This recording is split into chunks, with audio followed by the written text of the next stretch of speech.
پکڑتی ایک ہاتھ سے دوپٹہ سنبھالتی باہر کو دوڑی۔ اماں کھانا دے دو پھر میں سونے چلی جاتی ہوں، اگر بھائی یا ابا نے دیکھا تو دھنک کر رکھ دیں گے۔ وہ بالوں کو لپیٹ کر کیچر میں قید کرتی کچن میں موجود اماں کے پاس آئی۔ تو کمرے میں جا، میں کھانا وہیں لاتی ہوں، یہ کپڑے بھی بدل دے اور احتیاط سے جانا، تیرے ابا یہیں بیٹھے ہیں باہر۔ اماں نے اسے کہا تو وہ سر ہلاتی ادھر ادھر دیکھتی کمرے میں جانے لگی، مگر باپ کی آواز پر اس کے دل کی دھڑکن تھم گئی، نیلی آنکھیں خوف سے پھیل گئیں۔ منع کیا تھا نا اپنی مہنوز شکل میرے بیٹے کی شادی میں مت دکھانا، خدا خیر کرے میرے بیٹے کی خوشیوں کی دشمن۔ وہ اسے بالوں سے پکڑ کر چیختے ہوئے بولے۔ گھر کا اندرونی حصہ اس لیے وہاں مہمان خانہ وغیرہ نہیں تھے، مگر اس کی اماں کچن سے دوڑ کر نکل آئی تھی۔ خدا کے لیے چھوڑ دیں، یہ صرف میرے ساتھ کچن میں ہی تھی۔ وہ اپنے شوہر کو پیر پکڑتی بولی۔ اتنا تیار ہو کر یہ کچن میں تھی؟ وہ غصے سے بولے۔ بسمہ اپنے بالوں پر ان کی گرفت ڈھیلی پڑتی دیکھ کر فوراً وہاں سے بھاگ گئی، اور پھر اس کی ماں کی فریادیں اور سسکیاں اسے اندر تک سنائی دیتی رہیں۔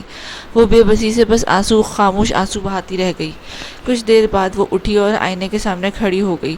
پھیلا ہوا کاجل اور لپسٹک، بکھرے بال، جہاں وہ اتنا تیار ہو کر بیٹھی تھی اب وہ بالکل بکھرے حلیے میں تھی۔ کیا بیٹی ہونا جرم ہے؟ واقعی عورت مانوس ہوتی ہے تو پھر بھائی شادی کیوں کر رہے ہیں؟ وہ تو محبت کرتے ہیں نا اس لڑکی سے جس سے شادی کر رہے ہیں۔ کیا وہ لڑکی نہیں؟ کیا وہ بیٹی نہیں؟ وہ خود سے سوال کر رہی تھی، وہ سوال جو ہمیشہ اس کے دل میں تھا مگر جواب نہیں تھا۔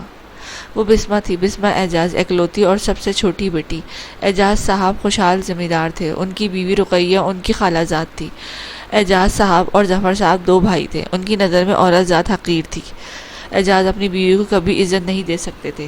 شادی کے بعد اوپر تلے دو بیٹے حارث اور ارسلان نے رقیہ کو ان کی نظر میں معتبر کر دیا تھا، لیکن 3 سال بعد ایک بیٹی کی پیدائش پر اعجاز صاحب نے اپنا وہ روپ دکھایا جو کسی نے نہ دیکھا تھا۔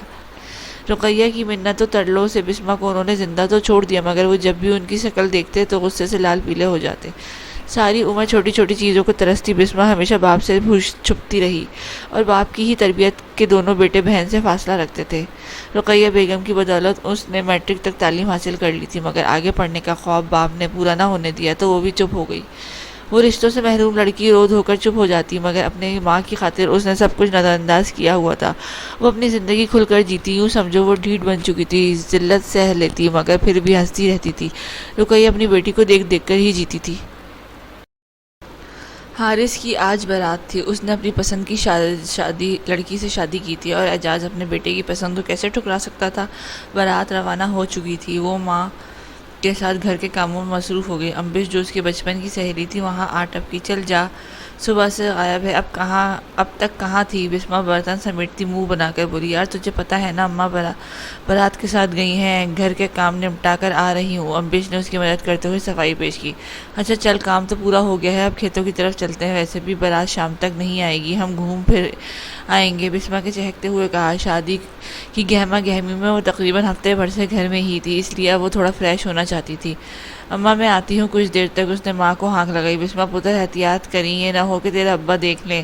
رقیہ کو ہر وقت بیٹی کی فکر لگی رہتی تھی۔ ٹھیک ہے، میں جلدی آ جاؤں گی، فکر مت کرنا، وہ ماں کو تسلی دیتی امبش کے ہمراہ گھر سے نکل گئی۔ وہ دونوں کھیتوں میں گھومتی پھرتی رہیں۔ دوپہر کے وقت وہ ایک درخت کے نیچے بیٹھی بیر کھا رہی تھی، ساتھ ساتھ ان کی باتیں بھی جاری تھیں، جب جاذب امبش کا بھائی بھی وہیں آ دھمکا۔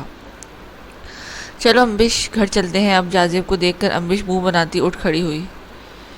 ہائے ظالم سماج، جاذب نے دل پر ہاتھ رکھ کر بسمہ کو آنکھ مارتے ہوئے کہا۔ بے شرم، بسمہ سے زیر لب خوبصورت لقب سے نوازتی امبش کو وہیں چھوڑے واپس پلٹ گئی۔ بھائی کیوں تنگ کرتے ہو اسے؟ امبش بھائی سے شکوہ کرتی بسمہ کے پیچھے بھاگی۔ جاذب خوبرو اور پڑھا لکھا لڑکا تھا، بسمہ کو وہ بچپن سے پسند کرتا تھا۔ جب بسمہ کو اس کی پسندیدگی کا علم ہوا تو وہ اس سے کھچی کھچی رہنے لگی۔ وہ جانتی تھی کہ اعجاز صاحب کو اس بات کی بھنک بھی پڑ گئی تو جاذب سمیت اسے بھی سولی پر لٹکا دیں گے، کیونکہ وہ گاؤں کے سردار کے بہترین دوستوں میں شمار ہوتے تھے، اس لیے ان کے لیے یہ کام کچھ مشکل نہیں تھا۔ اس گاؤں میں اعجاز صاحب کی فیملی اور سردار گل خان کا گھرانہ ایسا تھا جہاں مرد عورتوں پر دھوس جمائے رکھتے تھے۔ بیٹیاں تو ان کی نظر میں نحوست ہوتی تھیں، یا تو انہیں پیدا ہوتے ہی مار دیا جاتا یا پھر ساری عمر ذلیل ہونے کے لیے چھوڑ دیا جاتا۔ گاؤں کے سب لوگ ہی ان دو گھرانوں سے بیزار تھے، مگر یہ اچھا تھا، سردار ہونے کے باوجود گل خان نے ان لوگوں کی زندگی عذاب نہیں کی تھی۔ اسے بس ہر مہینے گاؤں والوں کی محنت کا پیسہ مل جائے تو وہ پرسکون رہتا ہے، اسی لیے گاؤں والے ہر ماہ اپنی کمائی میں سے پیسے اکٹھے کر کے سردار کے گھر دے آتے، جو کم از کم 1.5-2 لاکھ ہوتے تھے۔ گاؤں خوشحال تھا، اس لیے وہاں کسی کو اتنی دقت نہیں تھی۔ امارا بھابھی آپ تو بہت پیاری ہیں، وہ اپنی نئی نویلی بھابھی کے پاس بیٹھتی ان کا گورا چٹا چہرہ دیکھ دیکھ کر اس کی تعریفیں کرتی جا رہی تھی۔ تم بھی کم نہیں ہو بسمہ، تمہاری یہ نیلی آنکھیں، اوف! امارا نے اسے گال کھینچتے ہوئے مسکرا کر کہا۔ بسمہ کو وہ کافی اچھی لگی تھی۔ امارا پڑھی لکھی لڑکی تھی اور سلجھی ہوئی بھی تھی۔ وہ دونوں باتوں میں مگن تھی، تب اعجاز صاحب وہاں سے گزرے تو امارا نے انہیں سلام کیا، جس کا انہوں نے خوش دلی سے جواب دیا۔ ان کی نظر جو ہی بسمہ پڑی تو وہ دنگ رہ گئی۔ اس کا چہرہ پھک ہو گیا اور پھٹی ہوئی آنکھوں سے باپ کو دیکھتی رہ گئی تھی۔ اعجاز صاحب نے ناگہان نظر اس پر ڈالی، مگر امارا کی موجودگی کی وجہ سے خاموشی سے آگے بڑھ گئے۔ بسمہ کیا ہوا، تم ٹھیک ہو؟ امارا نے اس کا کندھا تھام کر اسے ہلکا سا ہلایا تو اس نے تھوک نکلتے ہوئے سر ہاں میں ہلایا۔ امارا تم یہاں ہو، چلو آؤ ہم باہر۔ حارث سے ڈھونڈتا ہوا جو ہی آیا وہاں بسمہ کو دیکھ کر بولتے بولتے رک گیا، پھر امارا کا ہاتھ پکڑ کر باہر لے گیا۔ بسمہ نے ایک گہری سانس چھوڑی اور تیزی سے اپنے کمرے میں جھانک گھسی۔ آج اس کا باپ گھر جلدی آ گیا تھا، اسی لیے اس کا آمنا سامنا ہو گیا، اور یقیناً اب اس کی ماں عتاب کا نشانہ بننے والی تھی، کیونکہ بسمہ نے آج ڈارک لپسٹک لگائی تھی اور اعجاز صاحب کو اس کا تیار ہونا زہر لگتا ہے۔ چہرے سے رگڑ رگڑ کر لپسٹک صاف کی، اس کی نیلی آنکھوں میں ڈر تھا۔ خلاف معمول اعجاز صاحب نے کوئی رد عمل ظاہر نہیں کیا، کیونکہ گھر میں امارا کی موجودگی کی وجہ سے وہ چپ تھا۔ بسمہ کو اس پر دکھ سکھ کا سانس لیا تھا۔ ایک مہینہ ہو گیا تھا۔ اس دوران بسمہ اور امارا کی اچھی خاصی دوستی ہو گئی۔ وہ بہت اچھی اور سلجھی ہوئی تھی، گھر میں سبھی اسے عزت دیتے تھے۔ بسمہ جب اسے یوں دیکھتی تو ایک عجیب احساس اسے گھیر لیتا۔ میری جب شادی ہوگی تو کیا میرا شوہر بھی ایسے ہی نخرے اٹھائے گا؟ میرے ساس سسر نندے دیور سب اتنی ہی عزت دیں گے؟ وہ سوچ کر خوش ہو جاتی، مطلب شادی کے بعد سب بدل جاتا ہے۔ اپنے آپ میں ہی اس نے بہت خواب سجا لیے تھے۔ امبیش دیکھنا، میں شادی کے بعد اپنے شوہر کے ساتھ آیا کروں گی تیرے گھر۔ وہ امبیش کو فخری انداز میں بتاتی، اگر تیرا شوہر میرے ہی گھر میں رہتا ہوا تو امبیش اسے جاذب کے ساتھ چھیڑتی تو اسے گھور کر رہ جاتی۔ تو کیا اگر جاذب کی شادی ہو گئی تو پھر بھی تو وہاں تھوڑی ہوں گی، تیری بھی تو شادی ہوگی نا، میں وہاں آ جاؤں گی۔ وہ مسکرا کر کہتی تو امبیش جھیم جاتی، لیکن کسے معلوم تھا کہ قسمت کیا فیصلہ کرتی ہے، کبھی کبھار وہ ہو جاتا ہے جو ہم سپنے بھی نہیں سوچ سکتے۔ اس دن وہ اور ہمارا کچن سمیٹ کر کمرے کی طرف جانے لگی تو اماں کے کمرے سے شور سن کر رک گئی۔ خدا کا واسطہ ایسا مت کریں، وہ بچی ہے، اس کا کیا بگاڑا ہے، وہ کسی کا کچھ مانگتی بھی نہیں ہے، اسے چھوڑ دیں، خدا نہ کریں ایسا۔ رقیہ کی گڑ گڑاتی آواز پر وہ دونوں کا دل شدت سے دھڑکا۔ بس کر دے، بس ذات، میں اس منحوس کو اب اور برداشت نہیں کر سکتا۔ جانتی ہے 10 لاکھ روپے دیے ہیں گل خان نے صرف اس شرط پہ کہ اس کے بیٹے کے ساتھ نکاح کر لے، بس نہ جہیز نہ بارات نہ کوئی مصیبت، بس صرف نکاح کرو اور جاؤ۔ اعجاز صاحب کی آواز گونجی تو ہمارا سمیت بسمہ کا دل دھک سے رہ گیا۔ اعجاز صاحب وہ شرابی ہے، اس نے پہلے بھی اپنی بیوی کو نشے میں آ کر مار ڈالا تھا، خدا را ہوش کریں۔ رقیہ کی کرب زدہ آواز آئی، مگر اعجاز صاحب غصے سے کمرے سے نکل گئے۔ ہمارا نے بسمہ کو بازو سے پکڑ کر دیوار کی اوٹ میں کر دیا۔ اماں رو مت۔ ان کے جاتے ہی وہ دونوں رقیہ کے پاس بھاگی۔ بسمہ میری بچی، مجھے معاف کر دے، میں اچھی ماں نہیں بن سکی، میں تجھے بچا نہ سکی۔ وہ اسے سینے سے لگائے پھوٹ پھوٹ کر رو دی۔ بسمہ ساکت سی بس اپنی ماں کے آنسوؤں سے تر چہرہ دیکھتی رہ گئی۔ بسمہ بھاگ جا یہاں سے، بھاگ جا، ورنہ وہ درندے تجھے نوچ ڈالیں گے، بھاگ جا بسمہ، رقیہ نے اسے جھنجھوڑتے ہوئے چیخ کر کہا۔ ہمارا انہیں کندھے سے تھامے بے بسی سے دیکھتی رہ گئی۔ اسے آج پہلی بار بسمہ کی اذیت کا اندازہ ہوا تھا۔ وہ امبیش سے ملنے کھیتوں کی طرف آئی تھی، نہ جانے اب تک وہ کہاں تھی۔ انتظار کرتی کرتی وہ تھک گئی تو اٹھ کھڑی ہوئی۔ بسمہ، جاذب کی آواز پر وہ رک گئی۔ تم نے خود کو سودا کیسے ہونے دیا؟ وہ کرب سے بولا تھا۔ سودا نہیں، میری شادی ہو رہی ہے جاذب۔ وہ طنزیہ ہنسی تھی۔ جاذب کو اس کی ہنسی کھوکھلی لگی۔ جانتے ہو نا کتنا چاہتا ہوں تمہیں، مر جاؤں گا میں تم ایسا کرو۔ اس کے لہجے میں آس تھی۔ میرے باپ نے میرے لیے اچھا ہی سوچا ہوگا، اور ویسے بھی مجھے تو تم سے محبت نہیں ہے نا، وہ آنسو ضبط کرتی بولی۔ اس کی آواز رند گئی تھی۔ میں جانتا ہوں کہ تم بھی مجھ سے محبت کرتی ہو، بس کہتی نہیں ہو۔ بس ایک بار مان جاؤ، میں تمہیں یہاں سے لے جاؤں گا بہت دور۔ وہ 2 قدم آگے ہو کر شدت سے بولا۔ جاذب لوٹ جاؤ، ہمارے راستے الگ ہیں۔ تم جانتے ہو گل خان گاؤں کا سردار ہے، نہ وہ انکار سنے گا اور نہ میرا باپ انکار کرے گا۔ میری مان جانے سے کچھ نہیں ہوگا۔ وہ دور سے کہتی پلٹ گئی، درد سے کہتی پلٹ گئی۔ وہ ضبط کے باوجود آنسو لڑک کر اسے گالوں پر بہہ گئے تھے۔ حارث بہن ہے وہ آپ کی، کیا ہو گیا ہے آپ سب کو؟ کیسے ایک لڑکی کی زندگی تباہ کر رہے ہیں؟ بیٹی ہونا کوئی گالی تو نہیں ہے نا؟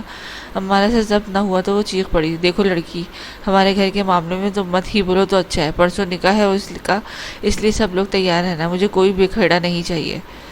اعجاز صاحب دو ٹوک کہتے وہاں سے نکل گئے۔ حارث اور ارسلان بھی باپ کے پیچھے ہو لیے۔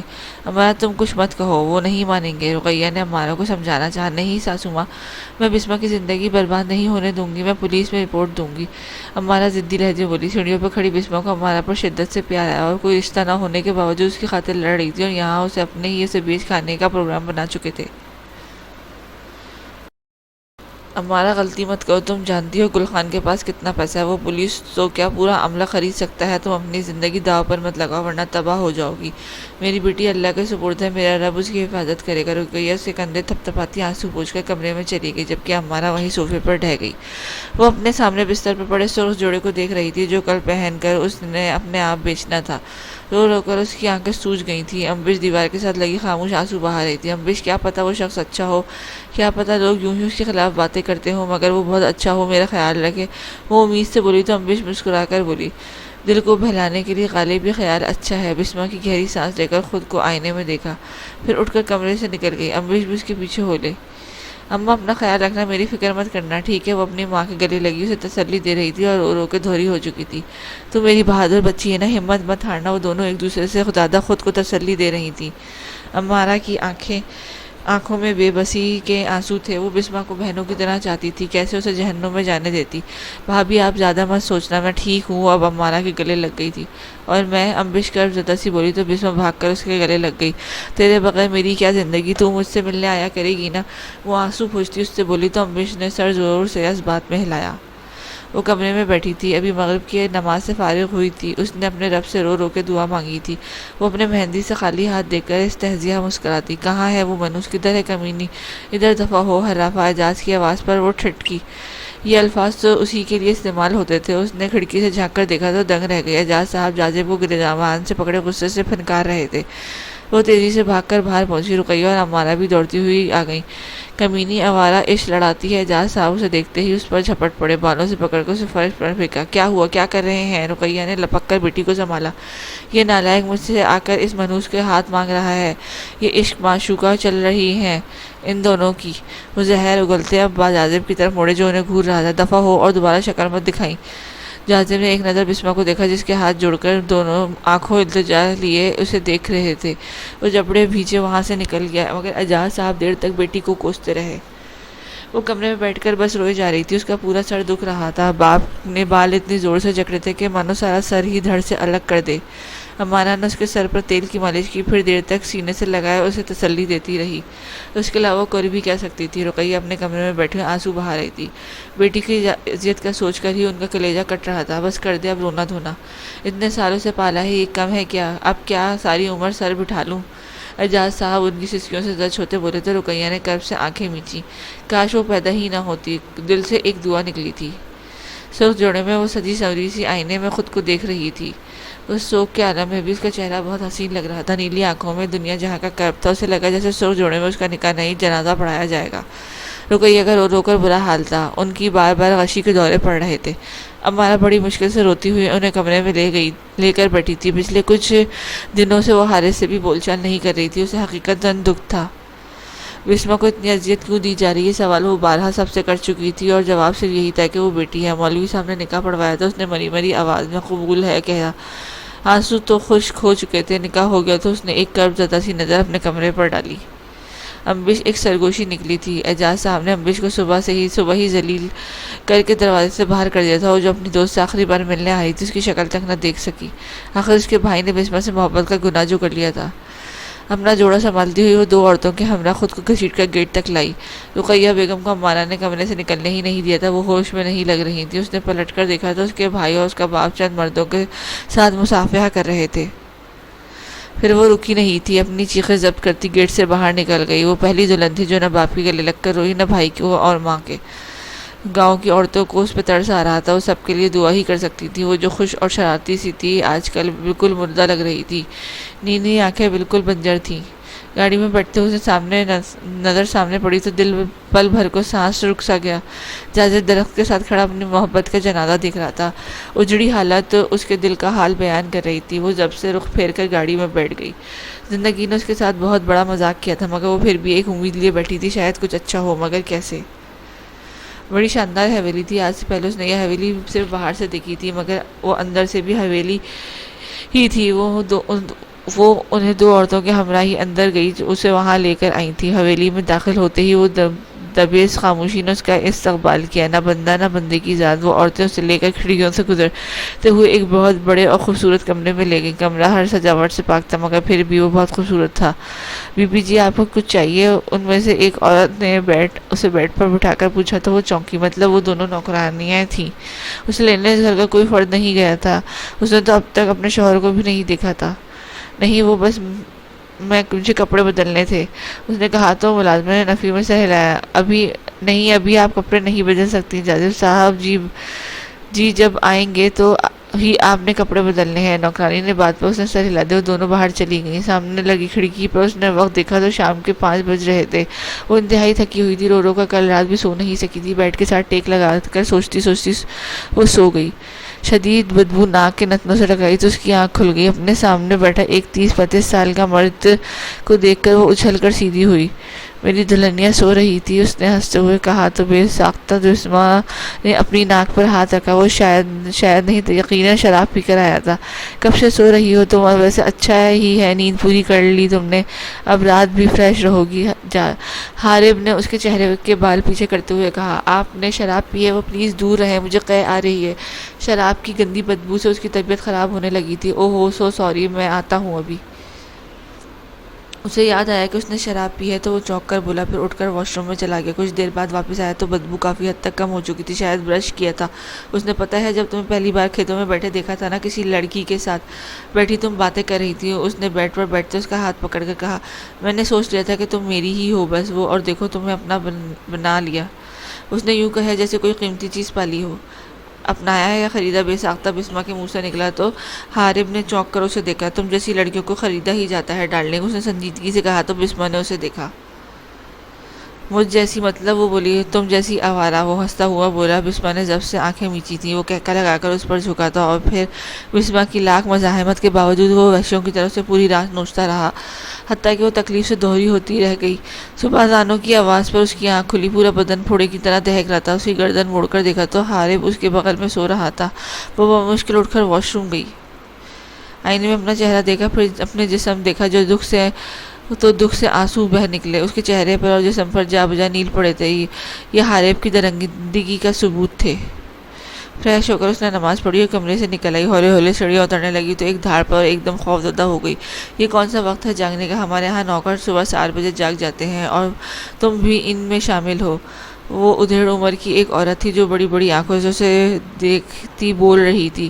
اسے سمجھ نہ آئی کہ کیا کہے۔ سندری اسے لے جا کر سمجھا دو، سندری کو آواز دیتی چلی گئی۔ سندری بھاگتی ہوئی آئی اور بسمہ کو لے کچن میں چلی گئی۔ یہ ماہ بیگم ہے تمہاری ساتھ، اسے کرسی پر بٹھائے بتانے لگی۔ ارے تمہاری آنکھیں تو بہت پیاری ہیں۔ سندری نے بے ساختہ تعریف کی تو وہ مستخمی سا مسکرا دی۔ نام کیا ہے تمہارا؟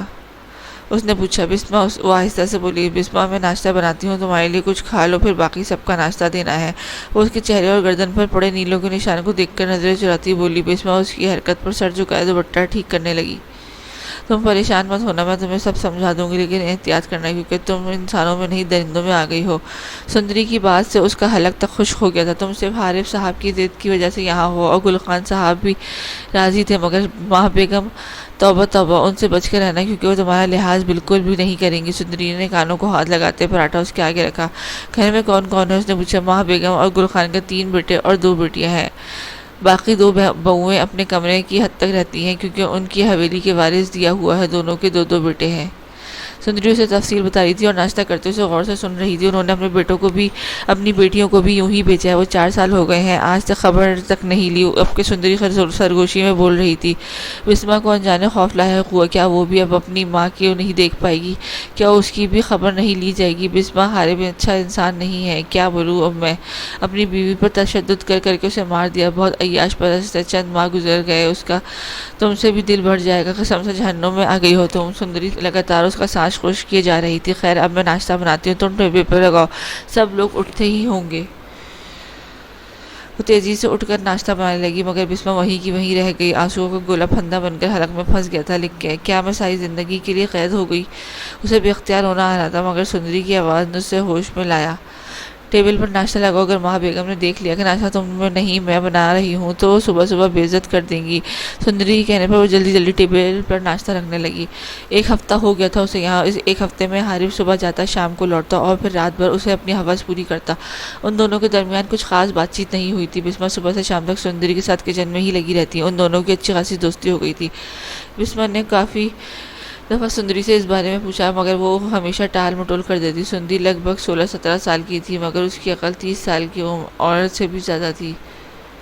ماں بیگم کے علاوہ اس حویلی میں ہر بندہ اپنے کام سے کام رکھتا تھا۔ بسمہ کو سب نظر انداز ہی کرتے تھے مگر ماں بیگم اس کی معمولی غلطی پر بھی اسے بے عزت کر دیا کرتی تھی۔ اسے اپنی ماں کی شدت سے یاد آتی تھی لیکن وہ کچھ بھی کر نہیں سکتی تھی، بس اکیلی ہی ہوتی تو رونے بیٹھ جاتی۔ اس لیے سندری اسے اپنے ساتھ ہی لیے پھرتی رہتی، نہ جانے اسے بسمہ کے ساتھ کیا ہمدردی تھی۔ آج سندری کی طبیعت تھوڑی خراب تھی، اس لیے بسمہ اسے آرام کرنے کا کہہ کر خود سارا کام نمٹانے لگی۔ جلدی جلدی ہاتھ چلا لے، سب لوگ کھانے کے لیے آتے ہوں گے، ماں بیگم کاٹ دار لہجے میں کہتی وہاں سے چلی گئیں۔ آٹا گوندھ کر اس نے فریج میں رکھا، پھر ہانڈی چڑھائی، کباب تلے، روٹیاں پکائیں، اپنی دیورانیوں کے لیے خصوصی چاول پکائے کیونکہ وہ چاول کھاتی تھی۔ اس سب کام میں اسے 2 گھنٹے لگ گئے۔ اس دوران ماں بیگم وقفے وقفے سے اسے ٹھوکا مارتی رہیں۔ سب کے لیے کھانا لگا کے اس نے سندری کو کھانا دیا اور پھر دوائی دے کر خود کچن میں آئی۔ ستم یہ تھا کہ اس کے لیے کھانا بچا ہی نہیں تھا۔ شیلف میں کھنگالنے پر اسے پاستا کا پیکٹ نظر آیا۔ وہ ابھی اسے پاستا کا سوچ رہی تھی کہ ماں بیگم ٹپک پڑی، یہ لے کپڑوں کی ٹوکری اور ایسے 2 ٹوکریاں اور بھی مشین کی لگا کر دھو انہیں۔ وہ بڑی سی ٹوکری وہاں دھڑتی ہوئی بولی، ماں بیگم میں کچھ کھا لوں پھر کرتی ہوں، جلدی سے بول کر پیاز کاٹنے لگی۔ کیا بولی، اب تو میرے آگے زبان چلائے گی؟ وہ اپنی بڑی بڑی آنکھیں پھیلائے غصے سے آگے بڑھی۔ نہیں میں تو کچھ نہیں کہا، بس کچھ کھا لوں پھر۔ وہ ناسمجھی سے دوبارہ بولی مگر ایک زوردار تھپڑ نے اس کی بولتی بند کر دی۔ تو یہاں عیاشی کے لیے نہیں رکھا سمجھی، چل جلدی کر۔ اور اسے بازو سے پکڑ کر دھکا دیتی بولی۔ دھکا لگنے پر اس کا پیر پھسلا اور وہ اپنے پورے وزن سے فرش پر دھڑام ہوئی آئی۔ وہ بازو کے درد کی ایک لہر اٹھی اور وہ بلبلا کر رہ گئی۔ ماں بیگم سے وہیں پر پڑا چھوڑ کر چلی گئی۔ وہ ہمت کر کے اٹھی، اپنے بازو میں شدید درد اٹھاتا ٹوکریوں کی گھسیٹتی ہوئی چھت پر لے گئی، پھر ایک ہاتھ سے استعمال کر کے مشین لگائی۔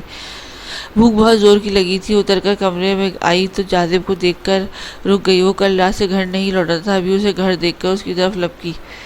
دیکھے نا ماں بیگم نے مجھے مارا ہے، میرا پورا بازو دکھ رہا ہے۔ وہ بڑی امید سے اپنے شوہر کو بتانے لگی جو باہر کسی کام سے لڑ کر آیا تھا، اس کی شکایت لگانے پر تب گیا، تم مجھے میری ماں کے خلاف بھڑکا رہی ہو۔ وہ چیخا تو بسمہ سہم گئی، اس کی نیلی آنکھیں خوف سے پھیل گئیں۔ حارث کو نہ جانے کیا غصہ تھا کہ ایک زوردار تھپڑ سے رسید کر دیا۔ بس کر دیں، میں کوئی غلام ہوں کیا؟ بیوی ہوں آپ کی، جس کا جو دل آیا وہی کر رہا ہے، اگر اتنے ہی تنگ ہے تو چھوڑ دیں مجھے۔ وہ چیخی تھی، اس کی بس ہو گئی تھی، یہ سب جھیلنا اس کی بس میں نہیں تھا۔ زبان جلاتی کمینے، چل تجھے سبق سکھاتا ہوں۔ حارث تیش میں آتا اپنا پینٹ سے بیلٹ نکال کر اسے پیٹنے لگا۔ اس کی چیخوں سے کسی کو کوئی فرق نہیں پڑا تھا۔ جب وہ نیم بے ہوش ہو گئی تو اسے گھسیٹ کر اسٹور روم میں بند کر آیا۔ حارث مجھے یہ بتائیں کہ اتنے بے حس کیسے ہو سکتے ہیں آپ لوگ؟ ساسو ماں کی حالت دیکھیں، مر جائے گی وہ۔ رقیہ بیگم کو بستر پہ بے سود پڑے دیکھ کر بولی، دکھ سے بولی۔ حارث اپنی بیوی کو قابو میں رکھ۔ اعجاز حارث کو تنبیہ کر کے کمرے سے چلا گیا۔ رقیہ کا دل کا دورہ پڑا تھا، کسی سے معلوم پڑا تھا کہ بسمہ پر حد سے زیادہ ظلم کیا جا رہا ہے۔ اعجاز صاحب تو صفاقی کی حدود پر تھے، رقیہ تو سہ ہی نہ پائی اور وہیں ڈہ گئی تھی۔ امارہ سے ان لوگوں کی صفاقی برداشت نہیں ہوئی تھی۔ حارث کل کو ہماری بیٹی ہوگی تو آپ کیا کریں گے؟ وہ اپنی پیٹ پر ہاتھ رکھتے بولی۔ وہ امید سے تھی۔ حارث نے سر اٹھا کر اسے دیکھا۔ اگر آپ بیٹی کو منحوس سمجھتے ہیں تو مجھے ڈر ہے کہ کل کو آپ اپنی بیٹی کے ساتھ بھی یہ سب کریں گے۔ وہ بے یقینی سے بولی۔ حارث چپ رہا۔ اسے ایسے شخص کے ساتھ بالکل نہیں رہوں گی، مجھے طلاق چاہیے۔ اس نے حارث کے سر پر بم پھوڑا۔ وہ تڑپ کر رہ گیا۔ ہمارا میری جان، ہماری بیٹی ہو یا بیٹا سے کوئی فرق نہیں پڑتا، مگر میں بسمہ کے معاملے میں کچھ نہیں کر سکتا۔ وہ کہہ کر رکا نہیں تھا اور ہمارا بس بے بسی سے کھڑی رہ گئی تھی۔ وہ وہیں صوفے پر گرنے کے انداز میں بیٹھ گئی۔ وہ رقیہ کی اس حالت میں چھوڑ کر بھی نہیں جا سکتی تھی، وہ بہت بے بس ہو گئی تھی۔ سندری کو جب پتہ چلا کہ رات سے بسمہ اسٹور روم میں پڑی ہے تو وہ تیزی سے حارث کے کمرے میں گئی۔ وہ بے سود پڑا سو رہا تھا، شرم نہیں آئی یہ سب کرتے ہوئے؟ وہ چیخی تو حارث بڑھا کر اٹھ بیٹھا، سامنے سندری کو دیکھ کر بیزاریت سے منہ پھیر گیا۔ حارث گل خان جا کر اسے اسٹور روم سے نکالیں۔ وہ غصے سے بولی، دفع ہو یہاں سے، میرے منہ نہ لگ۔ وہ دوبارہ سونے کی کوشش میں تھا۔ سندری چل میرے ساتھ آ جاؤ۔ ابھی وہ کچھ کہتی ماں بیگم کی آواز پر وہ چپ ہو کر کمرے سے نکل گئی۔ پاگل ہے کیا تو؟ کیوں اس کے منہ لگ رہا ہے؟ پتہ تو ہے کتنی کمینی ہے، بکھیڑا کھڑا کر دے گی۔ وہاں بیگم حارب کو ڈانٹتی ہوئی وہاں چلی آئیں جہاں حارب لاپرواہی سے دوبارہ بستر پر منہ دے گیا۔ اسے نیم بے ہوشی کی حالت میں سندری اور ماہ بیگم اٹھا کر کمرے تک لائے۔ حارب واش روم میں تھا۔ سندری نے تھوڑا سا کھانا اسے کھلایا، پھر ملازم سے کہہ کر ڈاکٹر کو بلایا۔ ڈاکٹر نے اس کا چیک اپ کیا اور عجیب نظروں سے اسے دیکھتا ہوا فیس پکڑ کر نکل گیا۔ میری بات سنو بسمہ، تمہیں اپنی فکر کرنی چاہیے، ایسے تو تم مر جاؤ گی۔ سندری کچن میں کام کرتے بول رہی تھی۔ بسمہ کرسی پر بیٹھی اسے سن رہی تھی۔ اس کے زخم بھر گئے تھے، طبیعت اب کافی بہتر تھی۔ اچھا ہے نا مر جاؤں؟ وہ مایوسی سے بولی۔ بسمہ تم امید سے ہو، اس نے بم پھوڑا۔ بسمہ حق تک اسے دیکھے گئی۔ یہ بات کچھ عرصے کے لیے دبا کر رکھو ورنہ بچے کو خطرہ ہوگا۔ چند ماہ بعد چیک اپ کروا لیں گے تاکہ پتہ چل جائے لڑکا ہے یا لڑکی۔ سندری دھیرے سے بولی۔ بسمہ یکٹک اسے دیکھے گئی۔ سندری تم میرا اتنا خیال کیوں رکھتی ہو؟ تم ہو کون؟ تمہارے والدین، تمہارا گھر؟ وہ اس کی فکر مندی پہ حیران ہوئی۔ بس سمجھ لو میں جو بھی ہوں تمہارے ساتھ ہوں۔ میں زیادہ کچھ نہیں کر سکتی مگر تمہارا ساتھ ضرور دوں گی ہمیشہ، وہ مسکرا کر بولی۔ بہت ظالم ہے اعجاز صاحب، ان کا خون ہے وہ، مگر ان کو ترس نہیں آتا۔ اتنی بھی کیا لالچ، معصوم سی لڑکی کو جہنم میں دھکیل دیا۔ ہمارا چیک اپ کے لیے ہاسپٹل آئی تھی، جب وہاں گاؤں کے ڈاکٹر مل گئے۔ انہوں نے پوچھتے ہی بسمہ کی پریگنینسی اور اس دن والی حالت بیان کی۔ کیا سچ میں اسے مارا؟ دکھ سے اس سے بولا بھی نہیں گیا۔ میں خود چیک اپ کر کے آیا ہوں۔ حارب کی پہلی بیوی بھی حاملہ تھی، بیٹی پیدا ہوتے ہی شوہر نے اسے مار دیا اور نہ جانے بسمہ وہ چپ ہو گئے۔ امارا تھکے قدموں سے گھر لوٹ آئی تھی۔ اس نے کسی سے کچھ نہ کہا، کہتی بھی کیا، یہاں سننے والا کون تھا؟ رقیہ ہر وقت چپ چاپ رہتی، ہمارا ہی ان کی دوائی اور کھانے کا خیال رکھتی تھی۔ بیٹی کا غم انہیں کسی صورت نہیں دے رہا تھا، سکون نہیں دے رہا تھا۔ جب سے وہ گئی تھی اب تک اس کی شکل کسی نے نہ دیکھی تھی۔ 3 ماہ ہو گئے تھے۔ اس کے اور حارث کے درمیان سرد جنگ چل رہی تھی۔ حارث پیش قدمی کرتا مگر وہ اس سے کھچی کھچی رہتی۔ وہ گھر ہوتا تو خود کو مصروف رکھتی تاکہ اسے سامنا کم ہی ہو۔ وہ بھی انسان تھا، آخر تنگ آیا تو پھٹ پڑا۔ آخر چاہتی کیا ہو تم ہمارا؟ کیوں تم بسمہ کی خاطر ہمارا تعلق خراب کر رہی ہو؟ میں نے کہا نا میں بے بس ہوں، میں کچھ نہیں کر سکتا۔ تم سمجھتی کیوں نہیں؟ ابا مجھے گھر سے نکال دیں گے، رشتہ توڑ لیں گے، میں کیا کروں پھر؟ وہ آخر میں بے بس ہو کر صوفے پر ڈھہ گیا۔ ہمارا بس اسے دیکھتی رہی تھی، پھر سے کمرے میں سے نکل گیا۔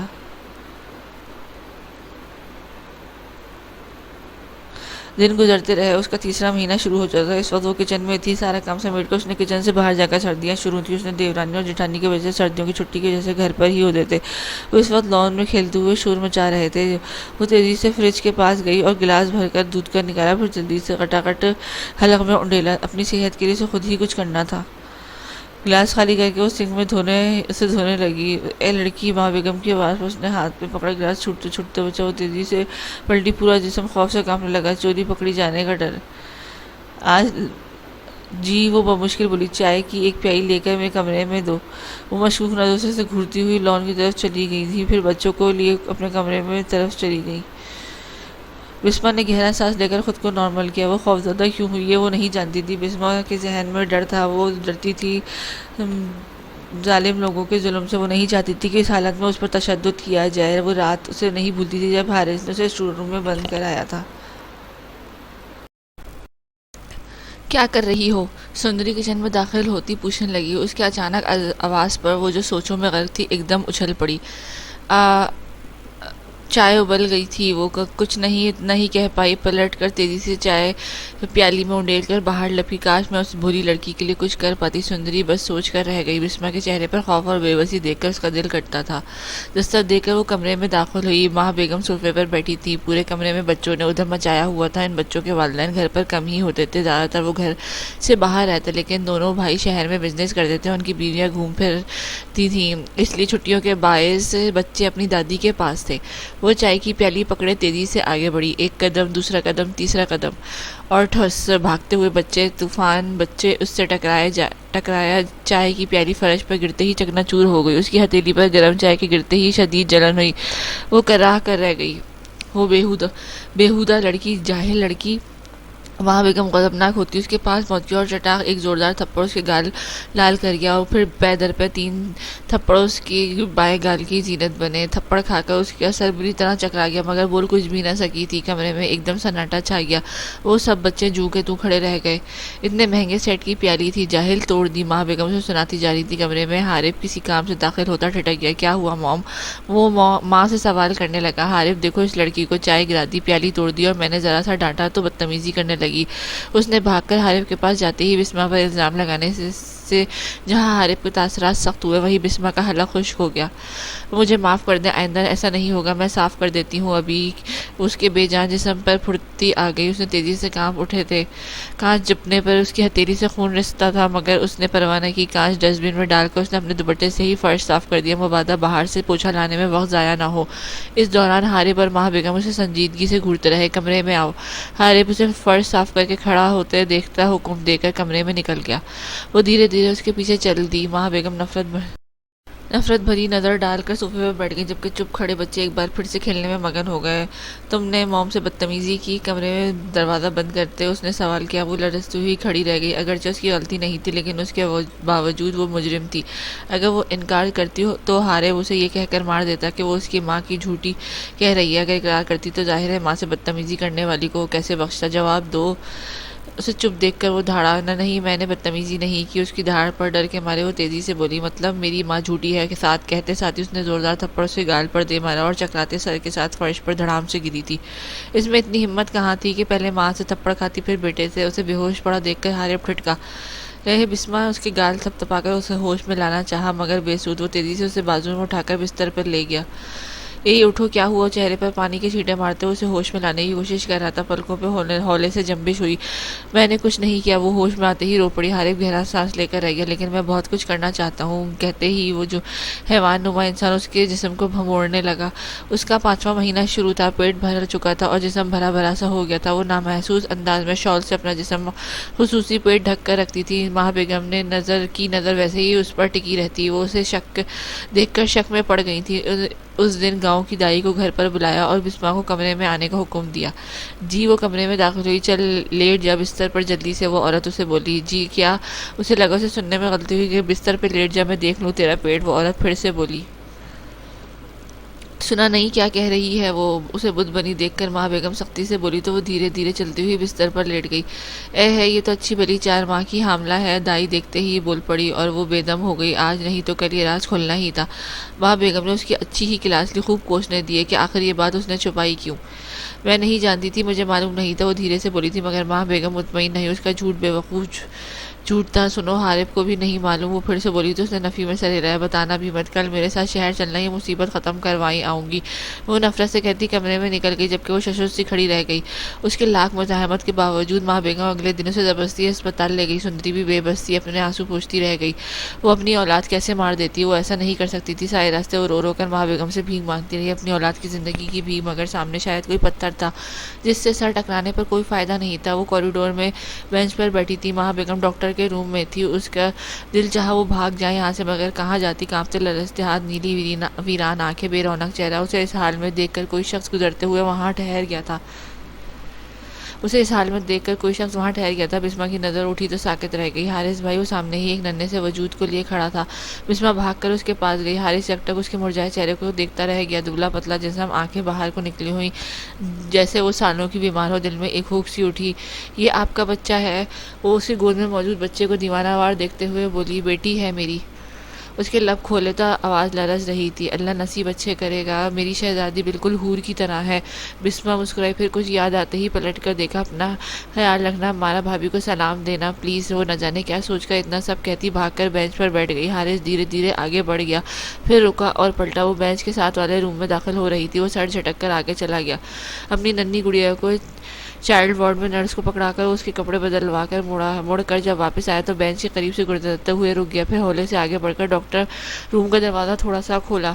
دیکھیں میڈم، پریگنینسی بہت ویک ہے اور 5واں مہینہ شروع ہو چکا ہے۔ اب اگر ایبورشن کروایا گیا تو ماں کی جان چلی جائے گی۔ ڈاکٹر سامنے بیٹھی ماں بیگم سے مخاطب تھی۔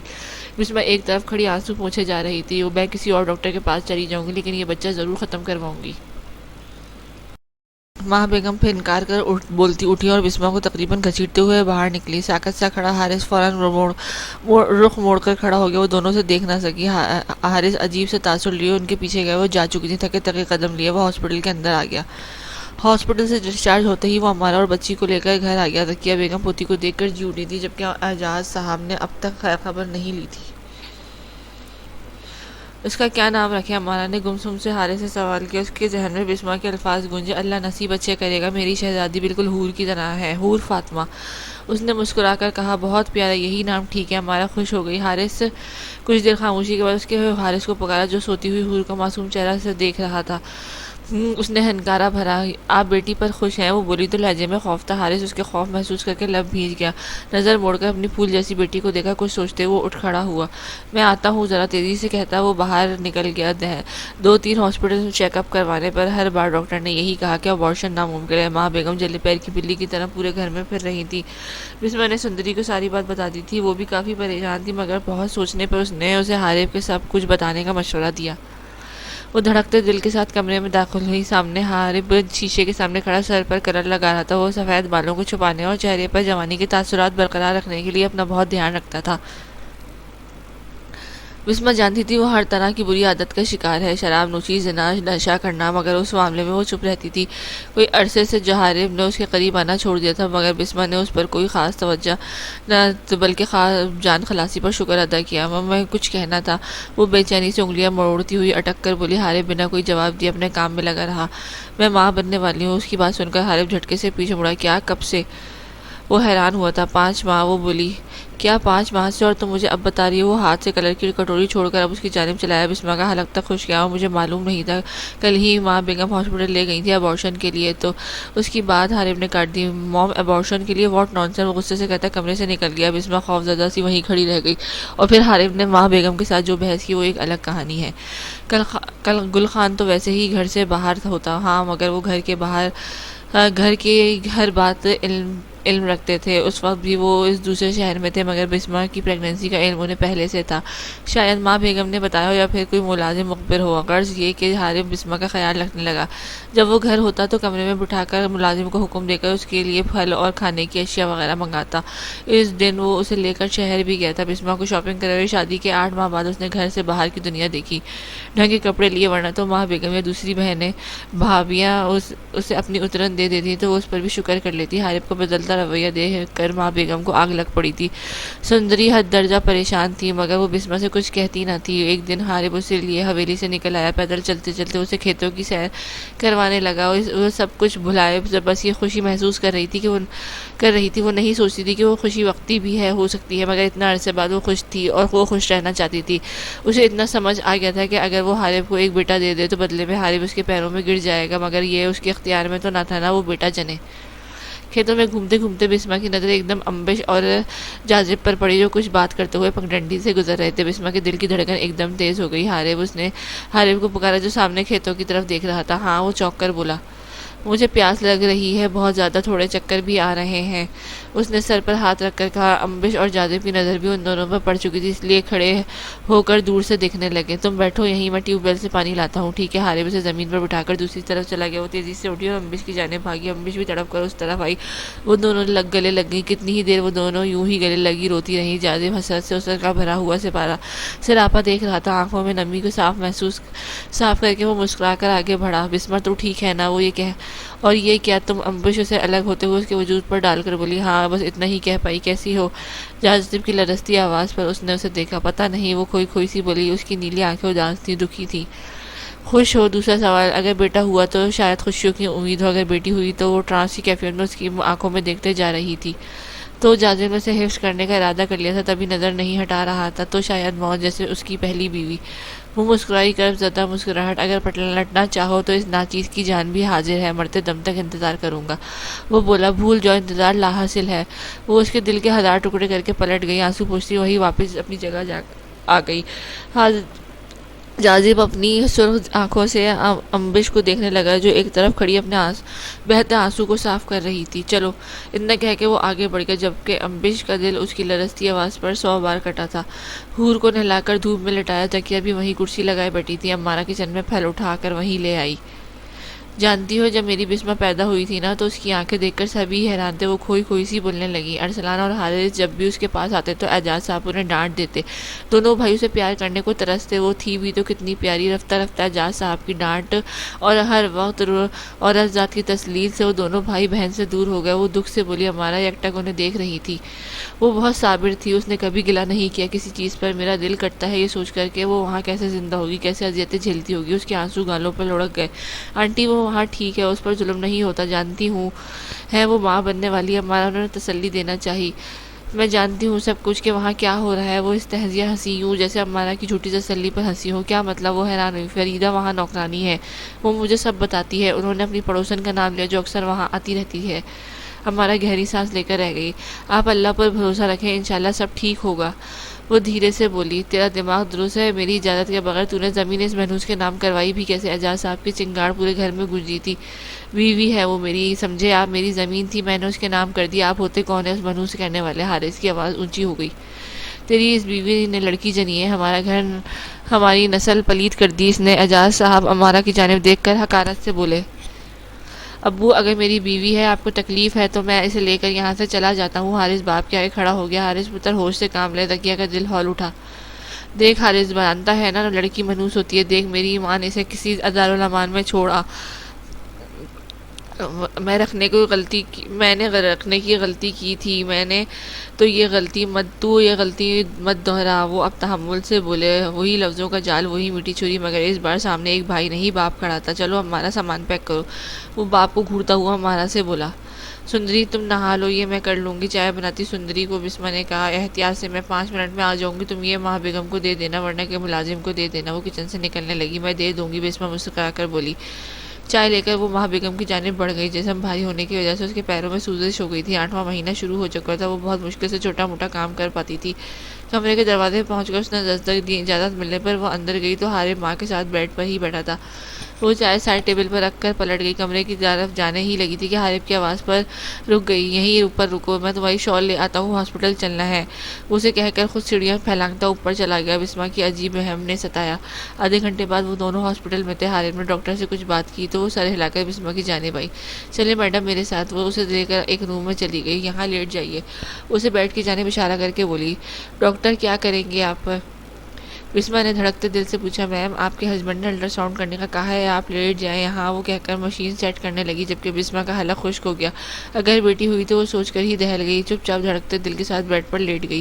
اس کے ابھرے پیٹ پر مشین پھیرتے ہوئے ڈاکٹر سنجیدگی سے مشین کا جائزہ لے رہی تھی۔ سب ٹھیک ہے نا ڈاکٹر؟ وہ خشک ہونٹوں پر زبان پھرتی بولی، جی سب ٹھیک ہے، بچہ بھی صحت مند ہے۔ ڈاکٹر نے مشین بند کرتے ہوئے نارمل لہجے میں کہا، جنڈر کیا ہے؟ وہ بولی۔ دل تیزی سے دھڑک رہا تھا، وہ اپنا بچہ کھونا نہیں چاہتی تھی، بیٹا ہو یا بیٹی سے فرق نہیں پڑتا تھا، لیکن وہ جانتی تھی ہارے بیٹی ہونے کی صورت میں اس کی جان لے لے گا۔ جنڈر بیٹی ہے میم۔ ڈاکٹر کے الفاظ پر ساتوں آسمان اس کے سر پر گر پڑے تھے۔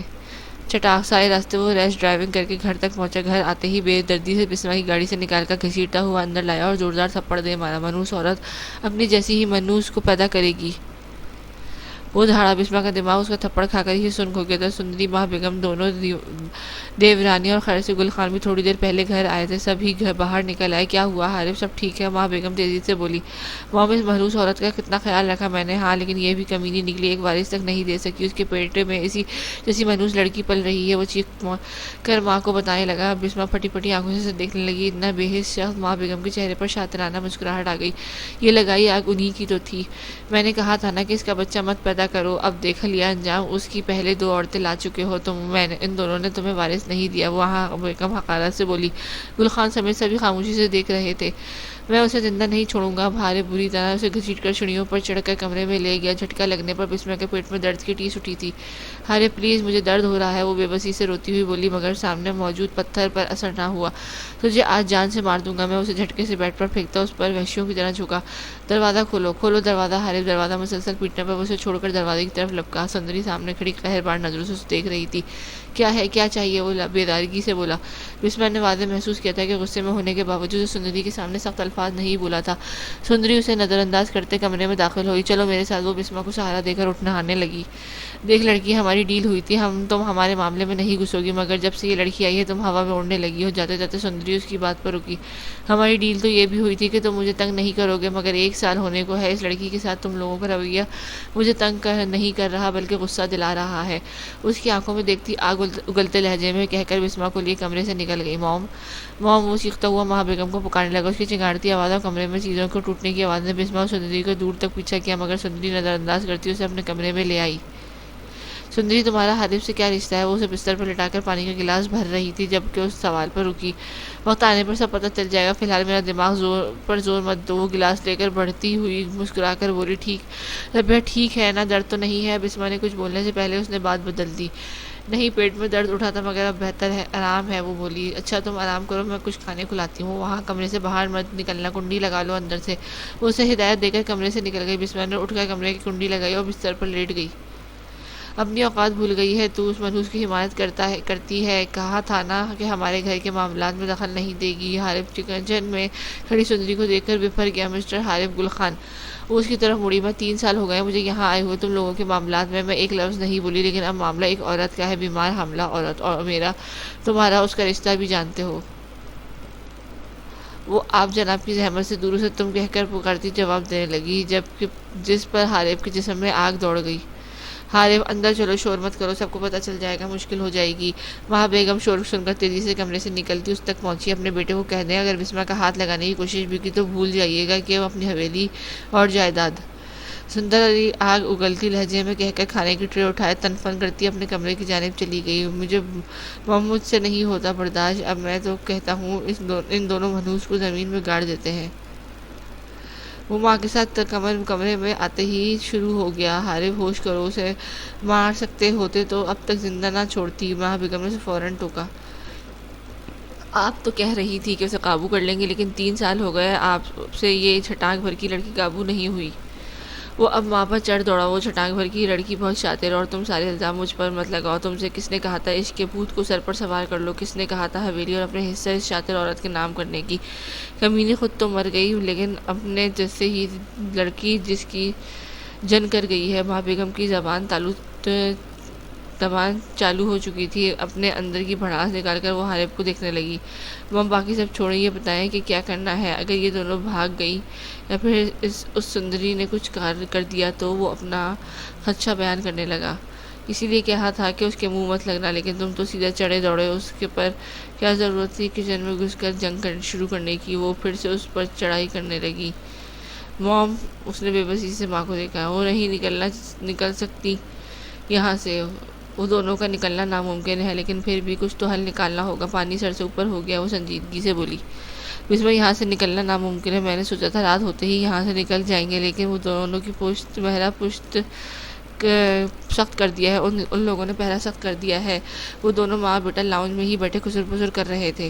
سندری پریشانی سے کمرے میں ٹہل رہی تھی۔ اب ہم کیا کریں گے؟ وہ بھی پریشان ہو گئی۔ ہم کسی مرد کی ضرورت ہے، ورنہ یہاں سے نکلنا مشکل ہے، اور ایک اور رات یہاں رہنا خطرناک ہے۔ وہ لوگ طاق میں ہے، کسی بھی وقت کچھ بھی کر سکتے ہیں۔ وہ چلتی ہوئی ان کے پاس ہی بیٹھ گئی۔ لیکن کون مرد ہوگا جو ہماری مدد کرے گا؟ بس الجھ گئی۔ بسما، جاذب کا نمبر ہے؟ سندری نے پوچھنے پر وہ ایک پل کو ساکت کھو گئی تھی۔ حارث، پاگل ہو گئے ہو کیا؟ ایسا ہمیں چھوڑ کر مت جانا، کم از کم ماں کا ہی خیال کر لو۔ ذکیہ روتی ہوئی حارث کے پیچھے لپکی۔ باہر کھڑی گاڑی میں سارا سامان لاد دیا گیا تھا۔ امارا حور کو لیے ایک طرف کھڑی تھی۔ چلو، حارث نے سپاٹ چہرہ کے ساتھ امارا سے کہا۔ حارث، رک جاؤ۔ ذکیہ بیگم رو کر نڈال ہو گئی۔ حارث بھائی مت جائیں۔ ارسلان بھی آگے بڑھ کر حارث کا بازو پکڑ کر بولا۔ اعجاز صاحب صوفے پر بیٹھے تنے ہوئے نقوش کے ساتھ اب بظاہر اخبار پڑھے تھے، مگر ان کا دھیان اسی طرف لگا تھا۔ اماں پریشان مت ہو، دعا کرنا میرے لیے، میں اب اور نہیں کر سکتا۔ حارث ذکیہ بیگم کے گلے لگتے ہوئے سنجیدگی سے بولا۔ ذکیہ بیگم نے لرزتے ہاتھوں سے اس کا چہرہ تھاما اور ماتھے پر بوسہ دیا۔ اللہ کی امان میں وہ لرزتی آواز میں بولی۔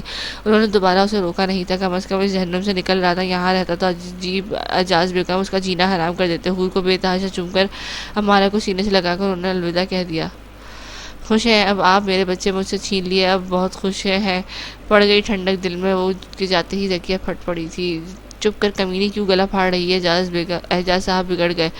کیوں چپ کروں؟ ہاں، ساری زندگی ظلم سہتی رہی، میری بچی کو ان ظالموں کے بھی ہاتھ بیچ دیا، میرا بیٹا چھین لیا، اب بھی چپ رہوں؟ وہ چلا اٹھی۔ اعجاز صاحب ایک دم غصے سے اٹھے، اس سے پہلے کہ ذکیہ ان کا عتاب کا نشانہ بنتی، ارسلان کے ان کے سامنے آ کے کھڑا ہو گیا۔ نہیں ابا، اب نہیں۔ وہ سر نفی میں ہلاتا ان الفاظ پر اعجاز صاحب کو روکنے پر مجبور کر گیا۔ چلو اماں اندر چلو۔ روتی ہوئی اماں کو سہارا دے کر وہ کمرے میں لے گیا۔ اعجاز صاحب ساکت سے رہ گئے تھے، ساری زندگی ذکیہ کو مارتے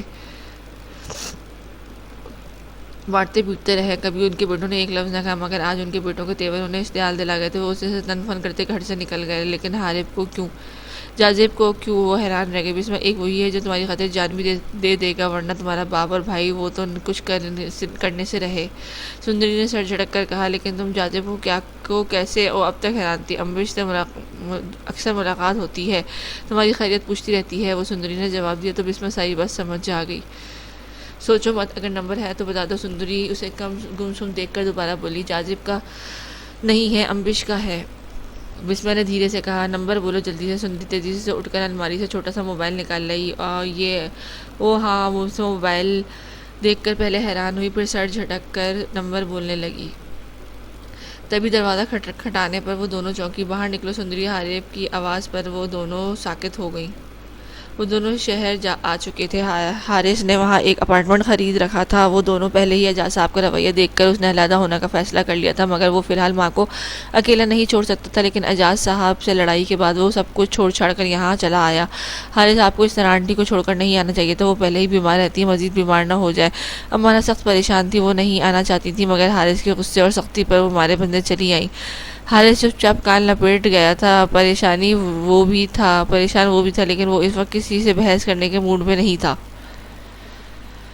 اپارٹمنٹ سیٹ کرنا تھا جو امانہ نے صبح سے لے کر شام تک سیٹ کر لیا تھا۔ فرنیچر تو حارث نے رکھوا دیا تھا، مزدوروں کی وجہ سے باقی تھوڑا بہت کام بھی ہو گیا تھا۔ باقی کی سیٹنگ پر انہیں کم از کم 2-3 دن لگ جانے تھے۔ وہ 4 کمروں کا خوبصورت سا گھر ہی تھا۔ وہ دوسرے 2 کمرے سامنے کی طرف دائیں بائیں بنے تھے، کچن دائیں طرف تھا اور اٹیچ باتھ رومز تھے، چھوٹا سا لاؤنج، اور اندر کمروں میں سے بالکونی میں داخل ہونے کے دروازہ موجود تھا۔ امارہ ڈہ گئی، اب اس میں اور بہت سارے گھر کی جائیداد لینے کے بعد بستر پر کام کرنے کی سکت نہیں تھی۔ وہ حارث دوسرے کمرے میں حور کو لیے بیٹھا تھا، تھوڑی دیر میں وہ بھی آ گیا۔ اسے دودھ پلاؤ، بھوکی ہوئی ہے، وہ اسے پکڑا کر بولا۔ امارہ چپ چاپ اسے دودھ پلانے لگی، وہ فیڈر نہیں لیتی تھی۔ اداس مت ہو، میں اماں کی خیریت رکھتا رہوں گا، حالات بہتر ہوں تو ارسلان اور اماں کو یہیں بلوا لوں گا۔ وہ اس کی خاموشی بھانپ کر نرمی سے بولا، اور بسمہ؟ وہ بولی۔ حارث بسمہ کے نام پر چپ رہ گیا۔ بولے نا، بسمہ کا کیا ہوگا؟ وہ اسے چپ دیکھ کر بولی۔ حارث گہرا سانس لے کر رہ گیا۔ دروازے کو دھڑ دھڑ بجنے پر بسمہ اور سندری کا چہرہ فک ہو گیا۔ ایسا لگ رہا تھا وہ دروازہ ابھی ٹوٹ جائے گا۔ بسمہ خوف سے سفید ہوتے چہرے سے کبھی دروازے کو دیکھتی تو کبھی سندری کو، جو تیزی سے یہاں وہاں ٹہلتی کچھ سوچ رہی تھی۔ اچانک وہ تیزی سے الماری کی جانب بڑھی، دروازہ زور سے دھڑ دھڑانے لگا۔ حارث گالیوں کی بوچھاڑ میں دروازہ کھولنے کا کہہ رہا تھا۔ سندری نے لاک اپ کھولا اور تیزی سے ایک لیڈی پسٹل نکال کر ہاتھ میں پکڑ لی۔ وہ پسٹل وہ تب لائی تھی جب وہ پہلی بار اس گھر میں آئی تھی۔ پہلے وہ اسے ہر پل پاس رکھتی، مگر وقت کے ساتھ ساتھ جب اسے اپنا آپ محفوظ لگنے لگا تو اس نے وہ گن لاک اپ میں رکھ دی۔ لیکن آج ایک دم ہی سے یا پسٹل یاد آئی تو پورا وجود پرسکون سا ہو گیا۔ وہ بسمہ کو ایک کونے میں کھڑا کر کے دروازے کی جانب گئی اور دھڑ دھڑاتے ہوئے دروازے کو تیزی سے کھول کر پسٹل سامنے کر لی۔ حارث پسٹل دیکھ کر بوکھلا گیا، وہ ایسی کوئی توقع نہیں رکھتا تھا۔ پسٹل دیکھ کر دور کھڑی ماں بیگم بھی حرکت میں آ گئی۔ چپ چاپ شرافت سے یہاں سے دفع ہو جاؤ ورنہ ساری گولیاں کھوپڑی میں اتار دوں گا۔ وہ چنگاڑی تھی، تب کونے میں کھڑی بسمہ صرف آوازیں سن سکتی تھی۔ سندری کی چنگاڑ پر وہ لرز گئی۔ چھوٹی سی لڑکی انتہا کی بہادر تھی۔ حارث چلو یہاں سے، وہ ماں بیگم بدھ بنے حارث کو وہاں سے لے گئی۔ ایسا نہیں تھا کہ ان لوگوں کے پاس ہتھیار نہیں تھے، مگر وہ سندری کو نقصان پہنچانے کی صورت میں خود کا نقصان نہیں کر سکتے تھے۔ سندری ان لوگوں کی منٹوں میں سڑک پر لانے کی طاقت رکھتی تھی، اس لیے وہ حارث کو گھسیٹ کے کمرے میں لے گئی۔ یہ لڑکی ان کی سوچ سے زیادہ شاطر نکلی تھی۔ وہ دروازہ لاک کر کے لرزتی ہوئی بسمہ کے پاس پہنچی۔ بس کچھ نہیں ہوا، بیٹھو۔ سندری اسے بیڈ پر بٹھاتی تسلی دینے لگی۔ سندری، مجھے اپنی فکر نہیں، مجھے میرے بچے کی فکر ہے۔ میں اسے خطرے میں نہیں ڈال سکتی، ورنہ تمہیں میری خاطر اتنی مشکلیں مول نہ لینی پڑتی۔ مجھے معاف کر دو۔ وہ اس کے کندھے پر سر رکھ کے رو دی تھی۔ آج وہ حد سے زیادہ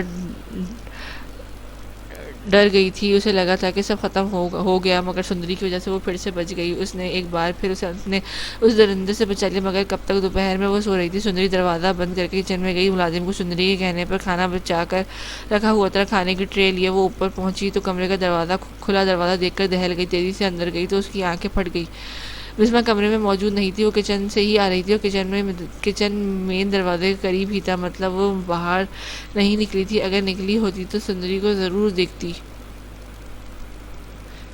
وہ کھانے کی ٹرے میز پر پٹکتی حارث کے کمرے کی جانب بھاگی، مگر کمرہ خالی تھا۔ ماں بیگم کے کمرے میں پھر سارے کمرے چھان مارے، مگر سارے کمرے خالی تھے، پورا گھر خالی تھا۔ ماں بیگم نے دوسرے بیٹے، ان کی فیملی اکثر گھر نہیں ہوتی تھی۔ گل خان بھی شہر سے باہر ہی ہوتا تھا۔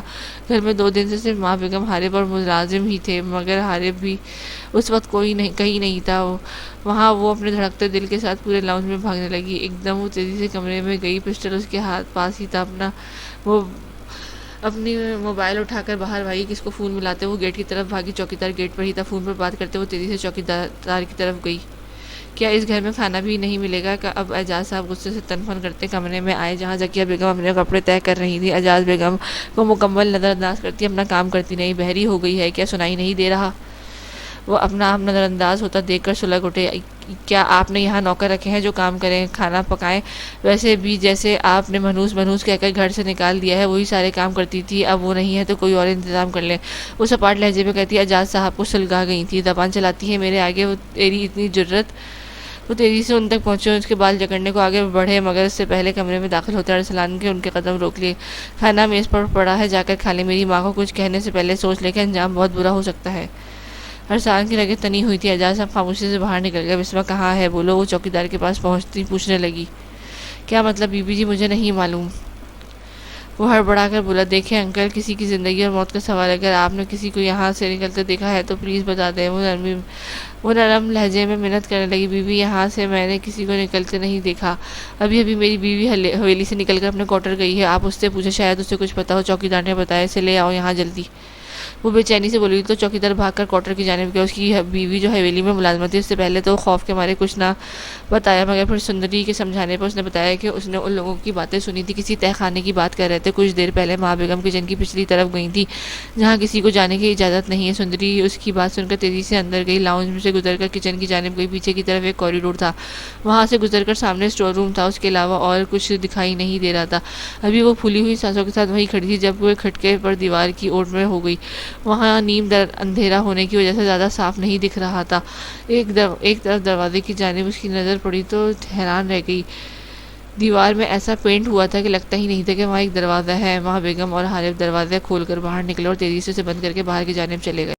سندری بھی کچھ دیر بعد باہر نکل گئی، اسے بہت جلدی کچھ کرنا تھا، نہ جانے وہ لوگ بسمہ کے ساتھ کیا کریں۔ اس وقت اسے جوش سے نہیں ہوش سے کام لینا تھا، ورنہ مسئلہ ہو سکتا تھا۔ کمرے میں آ کر اس نے اپنے ضروری سامان بیگ میں ڈالا اور بیگ بیڈ کے نیچے رکھ دیا۔ سردی پڑ رہی تھی، شام کا سائے پھیل رہے تھے اور یقیناً تہ خانہ ٹھنڈا تھا۔ بسمہ کے لیے ٹھنڈ میں رہنا خطرناک تھا۔ اس نے کوٹ پہنا اور پسٹل جیب میں اڑس کر کمرے سے نکل گئی۔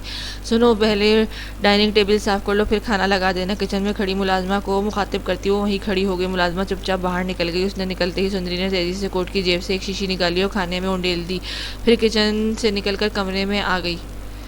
کچھ دیر بعد وہ دھیرے سے باہر نکلی۔ ڈائننگ پر حارث اور ماں بیگم بیٹھے تھے، ملازمہ کھانا لگا رہی تھی۔ سندری کہاں ہے؟ ماں بیگم نے ملازمہ سے پوچھا۔ کمرے میں ہے شاید، ملازمہ جواب دے کر کچن میں چلی گئی۔ لگتا ہے وہ مطمئن ہے، شاید اسے یقین آ گیا کہ بسمہ خود ہی بھاگ گئی ہے، حارث نے کھانا کھاتے ہوئے ماں بیگم سے کہا۔ وہ بہت شاطر ہے حارث، ہمیں چوکنا رہنا ہوگا، نہ جانے اس کے دماغ میں کیا چل رہا ہے۔ آج رات ہی اس کا کام بھی تمام کرنا پڑے گا، کوئی حل نکالنا پڑے گا، ماں بیگم نے پرسوچ انداز میں کہا۔ اوٹ میں کھڑی سندری پراسراریت سے مسکراتی، میرا حل نکالنے سے پہلے اپنی مصیبتوں سے تو جان چھڑا لو۔ وہ سوچ کر رہ گئی، مجھے کچھ بات کرنی ہے، میرے کمرے میں چلو۔ کھانا کھانے کے بعد ماں بیگم حارث کو لیے اپنے کمرے میں چلی گئی۔ کام ختم ہو گیا ہے، وہ تھوڑی دیر بعد کچن میں آئی۔ جو ہی ہو گیا ہے بس، ملازمہ نے کہا۔ ٹھیک ہے، کھانا لے جاؤ اپنے اور اپنے شوہر کے لیے، اس نے ملازمہ سے کہا تو وہ حیرانگی سے اسے دیکھنے لگی، پھر تیزی سے کھانا لیے باہر چلی گئی۔ ملازمہ کو حیرانگی کے سبب سندری جانتی تھی، اس سے پہلے اس نے کبھی ملازمہ سے بات نہیں کی تھی، بلکہ بسمہ کے آنے کے بعد کچن اس نے سنبھال لیا تھا، مگر آج ملازمہ کی پرانی والی سندری دیکھنے کو ملی تھی جس سے ملازم خوف کھاتے تھے۔ کچن سے نکل کر وہ ماں بیگم کے کمرے میں گئی. وہ ہولے سے کھٹکھٹایا. جواب نہ پا کر دھیرے سے دروازہ کھولا. وہ دونوں بیڈ پر بے سود پڑے سو رہے تھے. دوا نے اثر دکھا دیا تھا. اس نے آگے بڑھ کر ماں بیگم کی کمر سے لٹکتا چابی کا گچھا نکالا اور باہر نکل آئی. اس نے مسکرا کر دروازہ بند کیا اور تالا ڈال کر کسی کو کال کرنے لگی. تھوڑی ہی دیر بعد دو نقابپوش دیوار پھلانگ کر حویلی میں داخل ہوئے تھے. چوکیدار کھانا کھانے کے بعد گیٹ پر پہنچتے ہی کرسی پر ڈھیسا گیا تھا. نیند اس پر غالب آ گئی تھی. وہ وہی کرسی سے ٹیک لگائے سو گیا تھا. وہ دونوں نقابپوش دھیرے دھیرے حویلی میں داخل ہوئے. لاؤنج میں ہی سندری کو ٹہلتے پا کر وہ دونوں اس طرف آئے. اس نے ان دونوں کو اشارہ کیا اور تہہ خانے کی طرف جانے لگی. دیوار میں موجود دروازے کو چابی سے کھولنے کے بعد وہ تینوں اندر داخل ہوئے. نیچے کی طرف سیڑھیاں جا رہی تھی. رات کا وقت تھا اور تہہ خانہ حد سے زیادہ ٹھنڈا تھا. چھت پر جگہ جگہ بلب لگے تھے جن سے ہلکی ہلکی روشنی آ رہی تھی. وہ تیزی سے سیڑھیاں اترتے ہوئے ایک اور دروازے تک پہنچے. اس دروازے پہ تالا لگا تھا. وہ ایک نقاب پوش نے آگے بڑھ کر اپنی گن سے تالا توڑا. گن ساؤنڈ پروف تھی اس لیے آواز پیدا نہیں ہوئی. اندر داخل ہوتے ہی فرش پر بسما کا بے سود پڑا وجود دیکھ کر وہ تینوں ادھر لپکے. ایک نقاب پوش نے آگے بڑھ کر اسے بازو میں اٹھا لیا. تہہ خانے میں بھی ایک بلب موجود تھا جس وجہ سے ہلکی روشنی ہو رہی تھی. بسما کے چہرے پر انگلیوں کے نشان تھے. یقیناً اس پر ہاتھ بھی اٹھایا گیا تھا. وہ تینوں بغیر وقت ضائع کیے باہر نکل آئے. ایک نقاب پوش نے بسما کو اپنے بازو میں سختی سے اٹھا رکھا تھا. کوریڈور سے گزرتے وقت وہ لوگ ٹھٹک گئے. لاؤنج کی بتیاں جل رہی تھیں اور وہاں چہل پہل تھی. سندری نے ان دونوں کو رکنے کا کہہ کر آگے جھانک کر دیکھا. حارب کے دونوں چھوٹے بھائی اپنی فیملیز کے ساتھ بیٹھے تھے. وہ لوگ جہاں بھی گئے تھے واپس لوٹ آئے تھے. سندری کا دل تیزی سے دھڑکنے لگا. وہ لوگ پھنس چکے تھے. کوئی دوسرا راستہ نہیں ہے نکلنے کا. اس نقاب پوش نے سوال کیا جس میں نے بسما کو اٹھا رکھا تھا. ایک پچھلا دروازہ ہے مگر وہ اس طرف سے وہاں جانے کے لیے لاؤنج سے گزرنا پڑتا ہے. ایسے میں ہم ان کی نظر میں آ جائیں گے. سندری نے سرگوشی کی تھی اور اب پریشان ہو چکی تھی. وہ لوگ چند منٹ انتظار کرتے ہیں. نقاب پوش زمین پر بیٹھ گیا اور بسما کو وجود کو گود میں رکھ لیا. اس کا بھاری وجود اٹھا کر رکھنا مشکل تھا. چند پل گزرے. دونوں کی بیگمیں بچوں سمیت کمروں میں چلی گئیں. کچھ دیر بعد شوہر بھی اٹھ کر اپنے اپنے کمرے میں چلے گئے. وہ تو شکر تھا کہ وہ لوگ ماں بیگم کے کمرے کی طرف نہیں گئے تھے ورنہ منصوبہ خراب ہو جاؤ. ان کے جاتے ہی وہ تینوں ہلکے ہلکے قدم اٹھاتے گیٹ کی جانب بڑھ گئے. چوکیدار بے سود کرسی پر پڑا سو رہا تھا اور گیٹ پر تالا ان تینوں کو منہ چڑھا رہا تھا. دیوار سے بسما کو لے کر کودنا ناممکن ہے. تالا توڑنا پڑے گا اب کی بار. دوسرے نقاب پوش نے کہا تو ان دونوں نے بھی تائید کی. اس نے آگے بڑھ کر ساؤنڈ پروف گن سے تالا توڑ ڈالا. ہلکے سے ٹن کے بعد خاموشی چھا گئی. وہ تینوں گیٹ کھول کر تیزی سے باہر نکل گئے. کچھ دور ہی کھڑی گاڑی میں نقاب پوش نے بسما کا وجود رکھا اور خود فرنٹ سیٹ پر بیٹھ گیا. سندری بیک سیٹ پر سر گود میں رکھے بیٹھ گئی. دوسرا نقاب پوش ڈرائیونگ سیٹ پر برجامان ہو گیا. جلدی سے ہاسپٹل چلو. نہ جانے اس کا یہ کب سے بے ہوش ہے. سندری نے بسما کے بال چلاتے ہوئے کہا. آدھے گھنٹے کے سفر کے بعد وہ لوگ شہر میں داخل ہو گئے تھے. قریب ہی موجود سرکاری ہسپتال میں جاتے ہی اسے ایمرجنسی میں لے جایا گیا. اس کے ساتھ صرف سندری ہی تھی. باقی دونوں باہر کے انتظام دیکھ رہے تھے. وہ بسما کے بیڈ کے پاس ہی کرسی پر بیٹھ گئی. اس کا صرف بی پی لو ہوا تھا. باقی خطرے کی بات نہیں تھی. کچھ دیر میں اسے ہوش آ جانا تھا. فی الحال اسے ڈرپ لگی ہوئی تھی. سندری نے ایک گہری سانس لے کر وارڈ میں نظر دوڑائی. وہاں ایک اور بیڈ لگا ہوا تھا جس پر ایک مریض ڈرپ لگی لیٹی تھی اور اس کے گرد کرسیوں پر 4-5 لوگ بیٹھے گپے ہانک رہے تھے.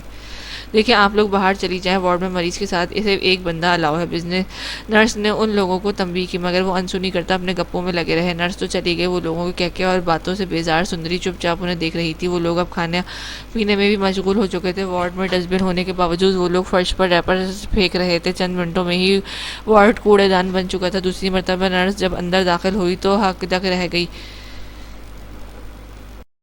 دیکھیں آپ لوگوں نے رولز کی خلاف ورزی کی ہے. فوری طور پر وارڈ خالی کریں. وہ سخت لہجے میں بولی تو ان میں سے ایک مونچھوں والا بندہ اٹھ کر اس کے قریب آیا. تیرے باپ کا ہسپتال ہے کیا؟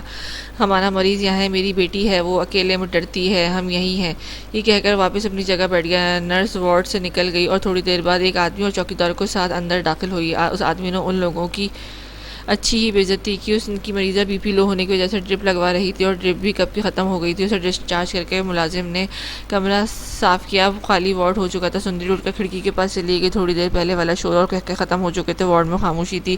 اپنے بھاری ہوتے سر کو پکڑ کر اس نے ہولے سے آنکھیں کھولی. نہ جانے انجان جگہ دیکھ کر وہ تیزی سے اٹھ بیٹھی.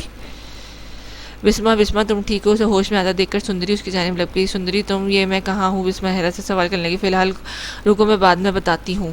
وہ اسے وہیں چھوڑ کر وارڈ سے باہر نکلی. سامنے ایک ڈاکٹر گزر رہی تھی. سندری اسے بلا لائی. اس کو ڈرپ وغیرہ اتار کر اسے ڈسچارج کروا دیا گیا. وہ اسے سہارا دے کر باہر لے آئی. اس کے پیروں میں جوتی تک نہیں تھی. بکھرے ہولی اور سوجی آنکھیں ایک گال پر تھپڑ کے نشانوں سے دیکھ کر ترس آتا تھا. وارڈ سے نکلتی اس کی نظر سامنے بیٹھے دو نفوس پر پڑی. جاذب اور ارسلان. ہاں وہ دونوں ہی تھے. جاذب ہی تھا جو اسے باہوں میں بھر کر لایا تھا. اس کے ساتھ تھا ارسلان اس کا بھائی وہ دونوں پریشانی سے اسے دیکھنے لگے۔ سندری آنکھوں میں ہی نہیں انہیں مطمئن کرتی باہر گئی۔ گاڑی میں بیٹھ کر وہ لوگ اسپتال سے نکل گئے۔ بسمہ ٹھیک ہونا، ارسلان نے فرنٹ سیٹ پر پیچھے مڑ کر اسے پوچھا۔ اس بار ڈرائیونگ جازب کر رہا تھا۔ ہاں میں ٹھیک ہی ہوں، وہ تذبذب کے عالم میں بولی تو وہ سر ہلا کر آگے مڑ گیا۔ بسمہ کا دل چاہا کہ اسے اپنی ماں کی خیریت پوچھے، ہمارا بھابھی اور ان کی بیٹی، مگر پھر وہ پوچھ نہ سکی۔ جازب مجھے یہیں اتار دو، اب میں یہاں سے گاڑی لے کر گھر جاؤں گا۔ میری غیر موجودگی پر وہ لوگ مجھ پر شک نہ کریں، ارسلان نے جازب کو مخاطب کیا۔ ٹھیک ہے، احتیاط سے جانا اور مجھے فون کر کے صورتحال بتاتے رہنا، جازب نے کہا۔ میں چلتا ہوں بسمہ، خیال رکھنا۔ ٹھیک ہے سندری جی، بسمہ کیسے کہہ کر وہ سندری کی جانب مڑا۔ ٹھیک ہے، وہ روکھے لہجے میں بولی۔ ارسلان گاڑی سے اتر گیا تو جازب نے گاڑی آگے بڑھا دی۔ کیا تمہاری غیر موجودگی پر وہ لوگ شک نہیں کریں گے؟ ایسا نہ ہو کہ تمہاری فیملی خطرے میں آ جائے؟ کچھ دیر بعد سندری نے سوال کیا۔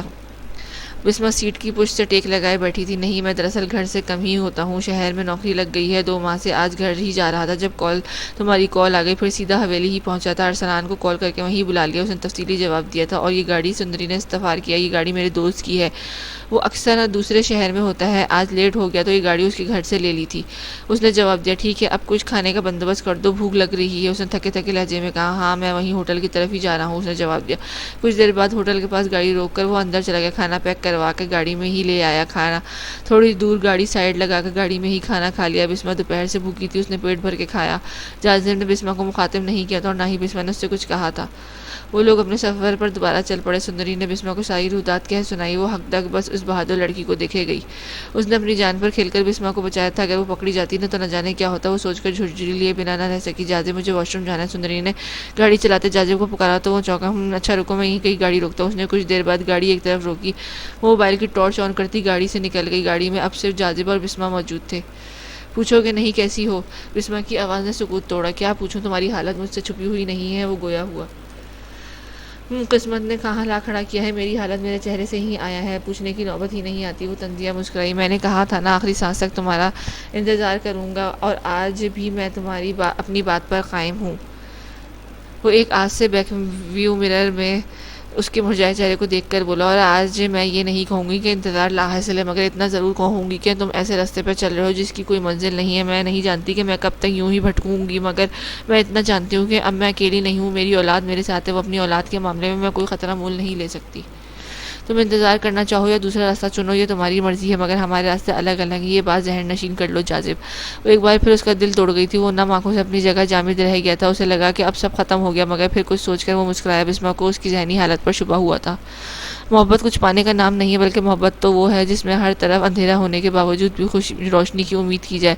میں آخری سانس تک انتظار کروں گا، وہ بولا تو لہجے کا کرب آیا تھا، وہ ٹوٹا بکھرا ہوا تھا۔ بسمہ نے اسے پہلی بار یوں لرزتے ہوئے بولتے دیکھا تھا، اس کے ہاتھ جو اسٹیئرنگ پر دھرے تھے وہ کانپ رہے تھے۔ سندری نے اندر آنے پر وہ اپنی آنکھوں کی نمی چھپائے دوسری طرف رخ پھیر گئی۔ دروازہ دھڑ دھڑائے جا رہا تھا، یوں جیسے ابھی ٹوٹ جائے گا۔ ماں بیگم کی آنکھ کھلی تو سر بھاری ہو رہا تھا، دروازے پر کھڑا جازب غلاظت بکنے کے ساتھ ساتھ دروازہ زور زور سے بجا رہا تھا۔ وقت دیکھا تو صبح کے 9 بج رہے تھے۔ وہ حیرت سے اٹھ بیٹھی۔ حارب کیا ہوا؟ وہ بولی۔ یہ پوچھو کیا نہیں ہوا سالہ، دروازہ باہر سے بند ہے۔ وہ پلٹ کر چیخا اور دروازے کو پاؤں کی ٹھوکر ماری۔ ماں بیگم اس کی بات سن کر بے یقینی سے آگے بڑھی اور دروازے باہر سے بند پا کر اس کے اوسان خطا ہو گئے۔ دروازہ کیوں بند ہے؟ تالا کس نے لگایا؟ باہر سے حارب کی آواز، بھائی کی آواز آئی۔ تھوڑی دیر بعد تالا توڑ کر ان دونوں کو باہر نکالا گیا۔ وہ سب کیا ہے بھیا، تالا کیسے؟ اس کی بات پوری ہونے سے پہلے حارب نے اسے ٹوک دیا۔ کچھ نہیں ہوا موم، پتہ کرو وہ دونوں منحوسے ہیں بھی یا نہیں۔ وہ دونوں تیزی سے تہہ خانے کی جانب گیا، دروازہ کھلا پا کر حق تک رہ گیا۔ اندر جا کر دیکھا تو بسمہ غائب تھی، سندری بھی پورے گھر میں نہیں تھی۔ گالی کو کھلا چھوڑنا ہی نہیں چاہیے تھا۔ رات پتہ نہیں کیا ہوا، آنکھ لگی تو کھلی ہی نہیں۔ حارب بکتا جھکتا لاؤنج کے صوفے پر بیٹھ گیا۔ رات جب ہم آئے تھے تب چوکیدار بے سوچ سو رہا تھا اور گیٹ کھلا تھا، میں نے گیٹ کو تالا لگایا تھا، چوکیدار کو جھنجھوڑا بھی مگر وہ نہیں جاگا، ابھی گیٹ کا تالا ٹوٹا ہوا ہے۔ حارب کے بھائی نے بتایا۔ وہ سالیاں اکیلی نہیں تھی، ضرور ان کے ساتھ کوئی تھا۔ حارب بڑبڑاتا ہوا باہر گیا، جبکہ ماں بیگم اب تک سکتے میں تھی۔ وہ دونوں بہویں بیزاری سے انہیں دیکھتی ناشتے میں مگن تھیں۔ پورے گاؤں کو چھان مارو، پتہ کرو کہ کل رات سے کون کون گھر سے غیر حاضر ہے، اور ہاں یہ تلاش خفیہ ہونی چاہیے، اس بسمہ کے گھر بھی دیکھنا۔ حارب اپنے دونوں آدمیوں کو ہدایت دیتا چوکیدار کے پاس آیا جو خوفزدہ سا کھڑا تھا۔ کیوں بے کمینے، تجھے تنخواہ یہاں سونے کی ملتی ہے؟ وہ اس پر برس پڑا۔ صاحب معاف کر دیں، پتہ نہیں رہا چلا، رات کھانا کھاتے ہی سر بھاری ہو گیا اور پھر کرسی پر ہی ڈھہ گیا۔ صبح شور سے آنکھ کھلی جب آپ دروازہ۔ چوکیدار کانپتے ہوئے اپنی صفائی دینے لگا، مگر حارب کے تھپڑ نے اسے دن میں بھی تارے دکھا دیے۔ سالی بہت شاطر نکلی، چھوڑوں گا نہیں اس کو۔ وہ اب سندری کو کوستا ہوا اندر گیا جہاں ماں بیگم صوفے پر حیران پریشان سی بیٹھی تھی۔ موم آپ کی وجہ سے ہوا ہے، کہتا تھا نا میں کہ اسے ڈھیل مت دو، لیکن نہیں، اب میں منہ کو چڑھ دوڑا۔ مجھ پر الزام مت لگاؤ، شاطر لڑکی ہے وہ، آخر خون کس کا ہے؟ ماں بیگم دو بدو بولی۔ موم بس کریں، اب میرے خون پر مت جائیے۔ وہ جھنجھلا کر بولا، صاحب کل رات سے گاؤں میں کوئی غائب نہیں ہے۔ بسمہ کی بھائی بھابھی 4 دن پہلے ہی گھر چھوڑ کر چلے گئے تھے۔ ان کا بھائی اور ماں باپ یہی ہے۔ گاؤں میں سے چند لوگ وہ ہیں جو شہر کام کرتے ہیں اور 2 دن پہلے سے ہی یہاں نہیں ہے، یا ایسا کوئی نہیں جو مشکوک ہو۔ آدمیوں نے 2 گھنٹے بعد خبر دی تو وہ سر پکڑ کر بیٹھ گیا۔ لگتا ہے کوئی شہر کا ہے، جو تم لوگ جا کر شہر پتہ کرو، سارے ہسپتال میں جا کر دیکھو کوئی اس نام کی حاملہ عورت وہاں چیک اپ کے لیے گئی ہے یا کچھ بھی، جلدی فوراً۔ وہ دھاڑ کر بولا، اسے یقین تھا جیسی اس کی حالت ہے وہ ہسپتال یقیناً گئے ہوں گے۔ اس کا بس نہیں چل رہا تھا کہ وہ دونوں اس کے سامنے ہو اور ان کی چیر پھاڑ دے۔ اتنی آسانی سے ایک لڑکی انہیں بیوقوف بنا گئی۔ 3-4 سال سے وہ اس کی انگلیوں پہ ناچ رہا تھا۔ اتنا بیوقوف تھا وہ، یا وہ لڑکی اتنی شاطر تھی؟ ہم اپنی زندگی میں بہت سے خواب دیکھتے ہیں، کچھ پانے کے، کچھ کر دکھانے کے، مگر ضروری نہیں وہ سارے خواب پورے ہوں۔ اکثر زندگی ان خوابوں کے آسرے ہی گزر جاتی ہے۔ اس سب میں زیادہ تر نوجوان لڑکے اور لڑکیاں ہیں جو اپنی آنے والی زندگی کے کئی خواب سجاتے ہیں۔ اس طرح بہت سے خواب آنکھوں میں لیے وہ آگے بڑھتے ہیں، مگر وہ خواب پورے ہوں یہ ضروری تو نہیں۔ خواب ٹوٹتے بھی جاتے ہیں، اور جب خواب ٹوٹتے ہیں کچھ لوگ تو سنبھل جاتے ہیں، مگر کچھ کو سنبھلنے میں عمر بھی جاتی ہے۔ ہم سے تقریباً ہر شخص اپنی زندگی خوابوں کے آسرے جیتا ہے، ایک امید کے آسرے، اور امید پر قائم ہے۔ وہ لوگ لاہور پہنچ چکے تھے۔ صبح کے 7 بجے تھے۔ جاذب انہیں شہر کے ایک پوش علاقے میں ایک چھوٹے سے گھر میں لے گیا تھا، جہاں کچھ دیر میں وہ وہاں رہا، پھر لوٹ گیا تھا۔ اور وہ گھر زیادہ بڑا نہیں تھا اور نہ ہی زیادہ چھوٹا تھا۔ بسمہ کو جگہ کافی پرسکون لگی۔ وہاں ایک مرد بھی تھا جو کافی ڈھیڑ عمر تھا۔ انہوں نے بسمہ کو خوش اخلاقی سے ویلکم کہا تھا۔ سندری بسمہ کو ایک کمرے میں فریش ہونے لے گئی۔ وہ فریش ہو کر باہر آئی تو ٹیبل پر ناشتہ لگ چکا تھا۔ سندری کافی بے تکلفی سے اس آدمی سے باتیں کر رہی تھی۔ بیٹھو ناشتہ کر لو۔ سندری نے اس کے لیے کرسی گھسیٹی۔ جاذب تو ناشتے کے بغیر ہی چلا گیا تھا۔ اتنا کہا میں نے اسے، آدمی نے کہا۔ ہاں اصل میں اسے واپس بھی تو جانا تھا نا، مگر مسٹر حارب کو علم ہو گیا کہ وہ کل رات شہر میں نہیں تھا، تو شک کے زمرے میں نہ آ جائے۔ سندری نے جواب دیا۔ بسمہ چپ چاپ ناشتہ کر رہی تھی۔ بسمہ یہ میرے ماموں ہیں، مجاور۔ اچانک یاد آنے پر اس نے تعارف کروایا تو وہ چونکی۔ او اچھا۔ بسمہ اتنا ہی کہہ پائی۔ بیٹا آپ اسے اپنا ہی گھر سمجھے، ریلیکس رہیں، میری وائف اور بیٹا کسی رشتہ دار کے گھر فنکشن میں گئے ہیں، شام تک لوٹ آئیں گے۔ مجاور ماموں نے مسکرا کر کہا، مگر بسمہ مسکرا بھی نہ سکی۔ اس کا ذہن اس وقت انتہائی ڈسٹرب تھا۔ کچھ دیر ریسٹ کر لو، تھک گئی ہوگی، میں بھی سونے جا رہی ہوں۔ ناشتے کے بعد سندری نے بسمہ سے کہا تو وہ سر ہلا کر اپنے کمرے کی جانب چل دی۔ کمرہ کافی کشادہ اور ہوادار تھا۔ اے سی بھی لگا ہوا تھا، جس کے باعث کمرہ کافی گرم تھا۔ کمرے میں ایک کونے میں ڈبل بیڈ رکھا ہوا تھا اور ایک جانب صوفے پڑے تھے۔ اس کے سامنے 2 ٹیبلز تھے، ایک کونے میں ڈریسنگ ٹیبل اور کپڑوں والی الماری تھی، اور دوسری طرف اٹیچ باتھ تھا۔ وہ بیڈ پر ٹانگیں لٹکا کر بیٹھ گئی۔ اس کا نواں مہینہ شروع ہونے والا تھا اور اس کا وجود دن بدن پھولتا جا رہا تھا۔ چہرہ بے رونق ہو گیا تھا۔ مجھے اپنے بچے کے لیے جینا ہے، میں لڑوں گی، سب سے لڑوں گی، مگر اپنی اولاد کی حفاظت ضرور کروں گی، بے شک لڑکی ہی ہو یا لڑکا، مجھے فرق نہیں پڑتا۔ وہ اپنے پیٹ پر ہاتھ دھرے ایک عزم سے بولی۔ اس کی آنکھوں میں عجیب سی چمک تھی، کچھ پانے کی چمک۔ اس کی آنکھیں کھلی تو شام کے 4 بج رہے تھے۔ او خدا، دوپہر کی نمازیں ہی قضا ہو گئی، میں اتنی دیر سے سوتی رہی۔ وہ سر پر ہاتھ مارتی اٹھ بیٹھی، فریش ہو کر عصر کی نماز پڑھی اور دھیرے سے کمرے سے باہر آ گئی۔ لاؤنج سنسان تھا، بس ایک عدد ملازمہ چائے کی ٹرالی گھسیٹتی ہوئی باہر جا رہی تھی۔ وہ سب سمجھ گئی کہ چائے کے لیے وہ گھر والوں کو ہی دینے جا رہی ہے۔ وہ ملازمہ کے پیچھے، اور ایک طرف صحن تھا جہاں سب لوگ کرسیوں پر بیٹھے باتیں کر رہے تھے۔ ان میں سے اضافہ ایک عورت کا تھا جو دیوڑ عمر ہی تھی، مگر بہت نفیس تھی، غالباً مجاور ماموں کی بیوی تھی۔ ارے بسمہ، تم اٹھ گئی، چلو آؤ چائے پیو۔ سندری کی اس پر نظر پڑی تو وہ مسکرا کر بولی۔ ملازمہ جو اس کے آگے چل رہی تھی ایک دم اچھل کر پیچھے مڑی۔ ہائے اللہ بی بی جی، آپ نے تو ڈرا ہی دیا، اتنی خاموشی سے میرے پیچھے چل رہی ہیں کہ وہ اپنے سینے پہ ہاتھ رکھتی ہوئی بولی تو بے ساختہ بسمہ مسکرا گئی، باقی سب لوگ بھی ہنس پڑے۔ آؤ بیٹی بیٹھو، تم سو رہی تھی تو ہم نے تمہیں جگایا نہیں، اب کیسی ہے طبیعت؟ مجاور ماموں کی بیوی اس کا ہاتھ پکڑ کے اپنے ساتھ والی کرسی پہ بٹھاتی بولنے لگی، جی میں ٹھیک ہوں، بس تھکن تھی تو آنکھ لگ گئی۔ اس نے دھیرے سے کہا، یہ میری ممانی ہے عزوبہ۔ سندری نے تعارف کروایا۔ وہ کافی دیر ان کے پاس بیٹھی رہی، پھر ماموں کسی کام سے اٹھ کر باہر نکل گئے۔ ممانی کچن میں رات کے کھانے کی تیاری کرنے لگ گئی۔ تم بیٹھو یہیں پر، میں آتی ہوں، اگر ٹھنڈ لگ رہی ہے تو اندر آ جانا۔ سندری بولی، نہیں یہاں ٹھنڈ زیادہ نہیں ہے، کافی گرم علاقہ ہے۔ بسمہ مسکرائی تو سندری سر ہلاتی اندر چلی گئی۔ اندھیرا ہونے کی لگا تھا مگر ابھی مغرب کی اذان میں وقت تھا۔ وہ وہیں ٹہلنے لگی، ذہن میں کافی سارے سوالات تھے۔ کل رات ارسلان کا اس کی مدد کرنا، نہ جانے اس کے گھر میں کیا ہو رہا ہوگا، امی ٹھیک ہوں گی اس کی گمشدگی کے سن کر، ابو کیا کریں گے، اور حارب اگر حارب اس تک دوبارہ پہنچ گیا تب کیا ہوگا، وہ مار ڈالے گا اسے اور اس کے بچے کو۔ وہ انہی سوچوں میں گم ٹہل رہی تھی جب وہ پلٹی اور بھاگتے ہوئے ایک نفوس سے ٹکراتے بچی۔ کون وہ ایک دم سے خوفزدہ سی چلائی، مگر مقابل نے اس کے منہ پر زور سے ہاتھ رکھ دیا۔ پاگل لڑکی، چلاؤ مت، اگر مما نے دیکھ لیا اس وقت میں گھر آ رہا ہوں تو کان کھینچیں گی۔ وہ اپنے ہاتھ اس کے منہ سے ہٹاتا بولا۔ بسمہ نے ارد گرد دیکھا تو دنگ رہ گئی، اسے پتہ ہی نہ چلا کہ وہ چلتی چلتی گیٹ کے پاس کھڑی تھی۔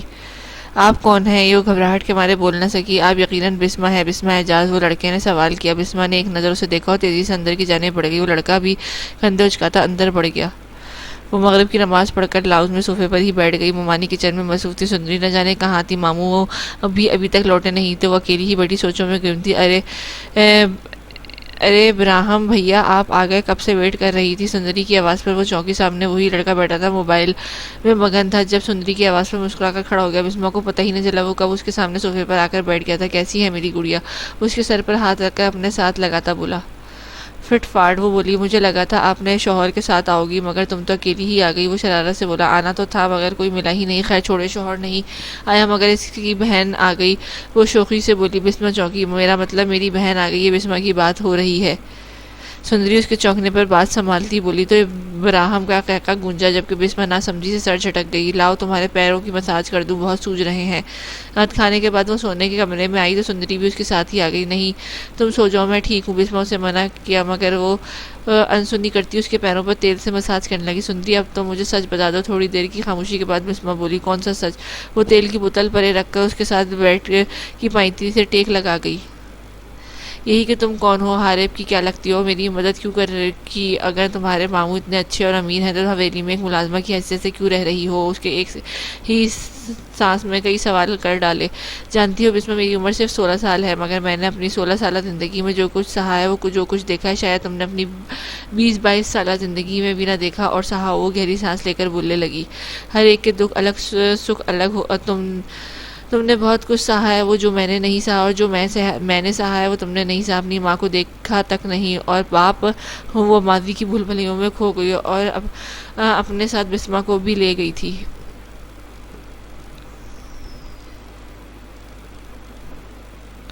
گل خان اپنے والدین کی اکلوتا بیٹا تھا۔ ماں بیگم سے شادی کے چند ماہ بعد ہی ان کے والد چھت سے گر کر فوت ہو گئے اور چند ماہ بعد ماں بھی صدمے سے شوہر کے پاس چلی گئی۔ 1 سال بعد ہی ان دونوں میاں بیوی کے ہاں حارب کی پیدائش ہوئی۔ دونوں کو اپنے بیٹا بے حد عزیز تھا۔ حارب جب 1.5 سال کا ہوا تو ان کے ہاں بیٹی کی پیدائش ہوئی۔ ماں بیگم نے واویلا مچا دیا، انہیں بیٹی نہیں چاہیے تھی۔ گل خان ایک سیدھا سادہ انسان تھا، اسے بیٹی سے کوئی پریشانی نہیں تھی مگر اپنی بیوی کی سخت اور شاطرانہ طبیعت کے باعث وہ ہر معاملے میں چپ ہی رہتا۔ ماں بیگم کا اصلی نام مائرہ ہے مگر شادی کے بعد انہوں نے خود کو ماہ بیگم کہلوانا شروع کر دیا۔ گل خان انہیں ماں کہہ کر پکارتے، سدرا پر دھیان نہیں دیا گیا تھا، وہ نوکروں میں ہی پلی بڑھی۔ 1 سال بعد ہی انائزہ کی پیدائش پر ماہ بیگم کا دماغ ایسا گھوما کہ بیٹی کی شکل تک نہ دیکھی۔ حویلی کی ملازمہ مستقل طور پر دونوں لڑکیوں کی ماں بن گئی۔ ملازمہ کو کوئی اولاد نہ تھی، اسی لیے وہ دل و جان سے انہیں پانا چاہتی۔ یہ ملازمہ وہی ہے جو چوکیدار کی بیوی ہے۔ بیٹیوں کی پیدائش کے کارن ماہ بیگم کا جھکاؤ حارب کی جانب زیادہ ہو گیا، وہ لاڈلا بن گیا، اس کی عادت حد سے زیادہ بگڑنے لگی۔ 3 سال بعد ان کے ہاں رہبر کی پیدائش ہوئی۔ ماہ بیگم کی خوشی کا ٹھکانہ نہ رہا اور 2 سال بعد نعمان کی پیدائش ہوئی۔ یوں ماہ بیگم کی ترینہ خواہش پوری ہو گئی۔ گل خان زیادہ تر شہر میں ہی ہوتے تھے، گھر کے معاملوں میں کبھی الجھے ہی نہیں۔ پوری حویلی پر ماہ بیگم کا راج تھا۔ اس دن سب لوگ ہی گھر پر تھے، لاؤنج میں بیٹھے تھے۔ سدرا اور انائزہ کچن میں کھڑی پکوڑے اور چائے بنا رہی تھی۔ حارب صبح سے کہیں گیا ہوا تھا۔ اچانک ماہ بیگم کی نظر داخلی دروازے پر پڑی تو پلٹنا بھول گئی۔ حارب کسی لڑکی کو لیے اندر آ رہا تھا۔ یہ میری بیوی ہے، اس نے دھماکہ کیا تھا پوری حویلی میں۔ ماں بیگم طوفان لے آئی تھی، انہیں معلوم تھا کہ وہ کسی لڑکی کو پسند کرتا ہے، مگر ماں بیگم نے سختی سے منع کر دیا تھا کہ وہ اس کی شادی اپنی مرضی سے کروائیں گی۔ مگر آج یہ دھماکہ ان کے لیے غیر متوقع تھا۔ روزینہ ایک سلجھی ہوئی لڑکی تھی، اس نے گھر والوں کے مخالف جا کر حارب سے بھاگ کر شادی کی تھی۔ حارب اس سے بے پناہ محبت کرتا تھا۔ میں نے روزینہ کے حق مہر میں یہ حویلی اور اپنی جائیداد کا حصہ دیا ہے، سو اس حویلی پر اس کا پورا حق ہے۔ ماں بیگم روزینہ کو باور کرا رہی تھی کہ یہ حویلی اس کی ہے، سو وہ اپنا حکم نہ چلائے، مگر حارب کے الفاظوں ان کے کانوں میں سیسا انڈیل دیا تھا۔ روزینہ ویسے تو بری نہیں تھی، مگر حویلی والوں کا رویہ دیکھ کر وہ بھی ڈٹ گئی۔ اینٹ کا جواب پتھر سے دیتی تھی۔ شادی کے 2 سال گزر گئے۔ اس دوران اولاد نہ ہونے پر ماں بیگم نے حارب کو خوب کان بھرے۔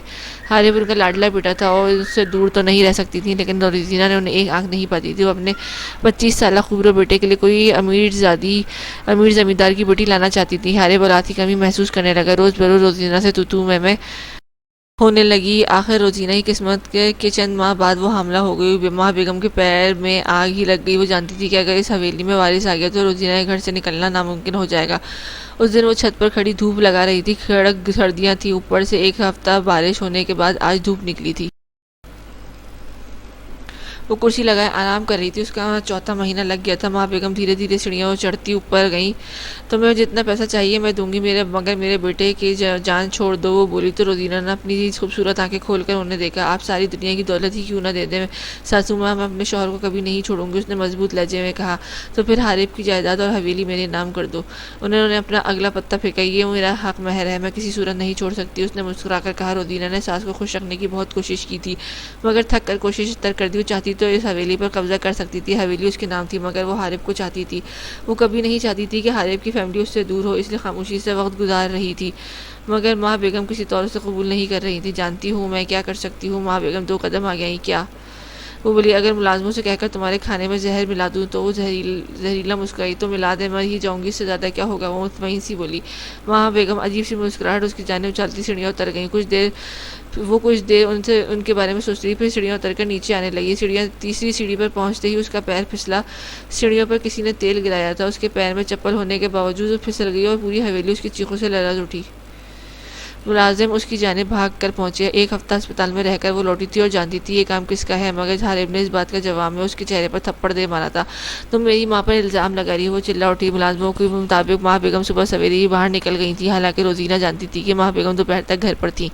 وہ چھت پر بھی تو آئی تھیں، مگر وہ چپ ہو گئی اپنا بچہ کھونے پر۔ وہ بری طرح اداس تھی۔ حارب بھی سکون میں نہیں تھا، مگر رفتہ رفتہ زندگی روٹین پر آ گئی۔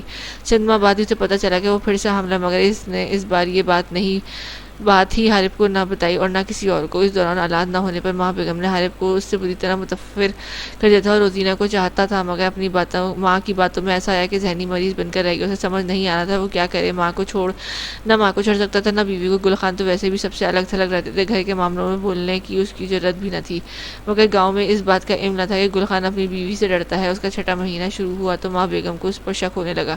حارب کو بھی شک گزرا تو وہ پوچھ بیٹھا۔ روزینہ نے اسے سچ بتا دیا۔ اپنے حاملہ ہونے کی بات چھپانے پر حارب غصہ ہوا، مگر روزینہ نے اسے کسی طرح منا ہی دیا۔ ماں بیگم کی راتوں کی نیند پھر سے اڑ چکی تھی۔ روزینہ اب کمرے میں ہی نہیں نکلتی تھی۔ اس نے اپنے کھانے کے لیے کپڑے دھونے، حتیٰ کہ ہر کام کے لیے الگ ملازمہ رکھ دی تھی۔ وہ کھانا کھانے سے پہلے ملازمہ سے چکھواتی تھی۔ وہ ماں بیگم سے خوفزدہ تھی۔ یہ عورت کچھ بھی کر سکتی تھی۔ ملازمہ وفادار ثابت ہوئی اور ماں بیگم کے گھیرنے پر اس سے پیسے بھی بٹور لیتی اور ان کا کام بھی نہ کرتی۔ آخر ایک دن روزینہ نے پھول سی بیٹی کو جنم دیا اور ہمارے بیٹی کا وجود دیکھتے ہی خطے سے اکھڑ گیا۔ آخر کو اولاد کس کی تھی؟ ماں بیگم نے اپنے بچوں کو بھی اپنے جیسا ہی بنایا تھا۔ بیٹی کی پیدائش پہ حارب نے اس کی شکل تک نہ دیکھی۔ 2 دن بعد وہ اسپتال سے بچی لے گھر آئی تو ماں بیگم کے اس آنے پر وہ غصے سے کمرے کی جانب بڑھا۔ کیوں آئی ہو واپس؟ ہاں، اس بنوس کو لے کر کیوں لوٹی؟ وہ غصے سے دھاڑا، مگر روزینہ مطمئن کھڑی رہی۔ بیٹی ہے میری، اس لیے لے اپنے گھر آئی ہوں، وہ تنک کر بولی۔ حارب غصے سے لال ہو گیا۔ آؤ دیکھنا تاؤ بالوں سے پکڑ کر دھنک ڈلا اور پھر یہ معمول بن گیا۔ حارب ماں کے غصے دلانے پر بیوی کو مارتا پیٹا اور بعد میں پچھتاوا مٹانے کے لیے نشہ کرنے لگا۔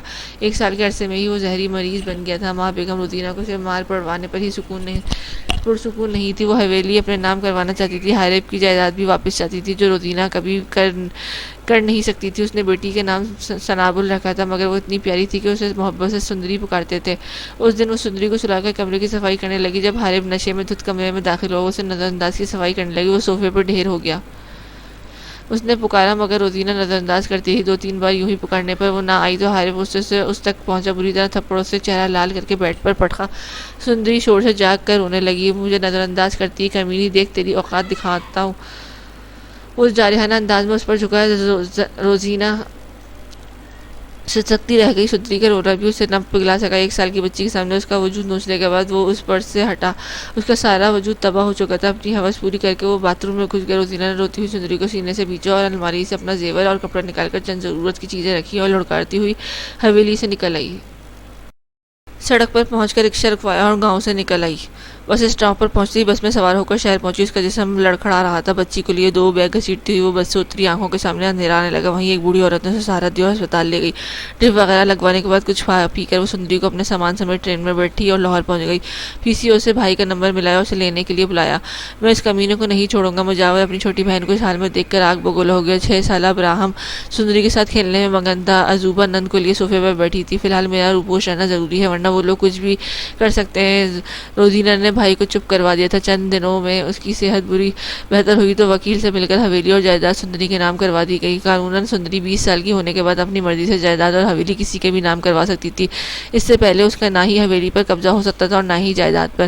اگر کوئی روز زور زبردستی سے جائیداد ہڑپنے کی کوشش کرتا تو سندری پر اس کا قتل معاف تھا، اس لیے زیادہ سندری کو نقصان نہیں پہنچا پایا تھا۔ اگر سندری کو کچھ ہو جائے تو ایسی حالات میں اس کی جائیداد ٹرسٹ میں پہنچ جاتی۔ سندری کی موت سے جائیداد کسی کے لیے نہ رہتی جب تک کہ وہ خود اپنی مرضی سے کسی کے نام نہ کر دیتی، اور کسی کے نام کرنا بھی 20 سال کے ہونے کے بعد۔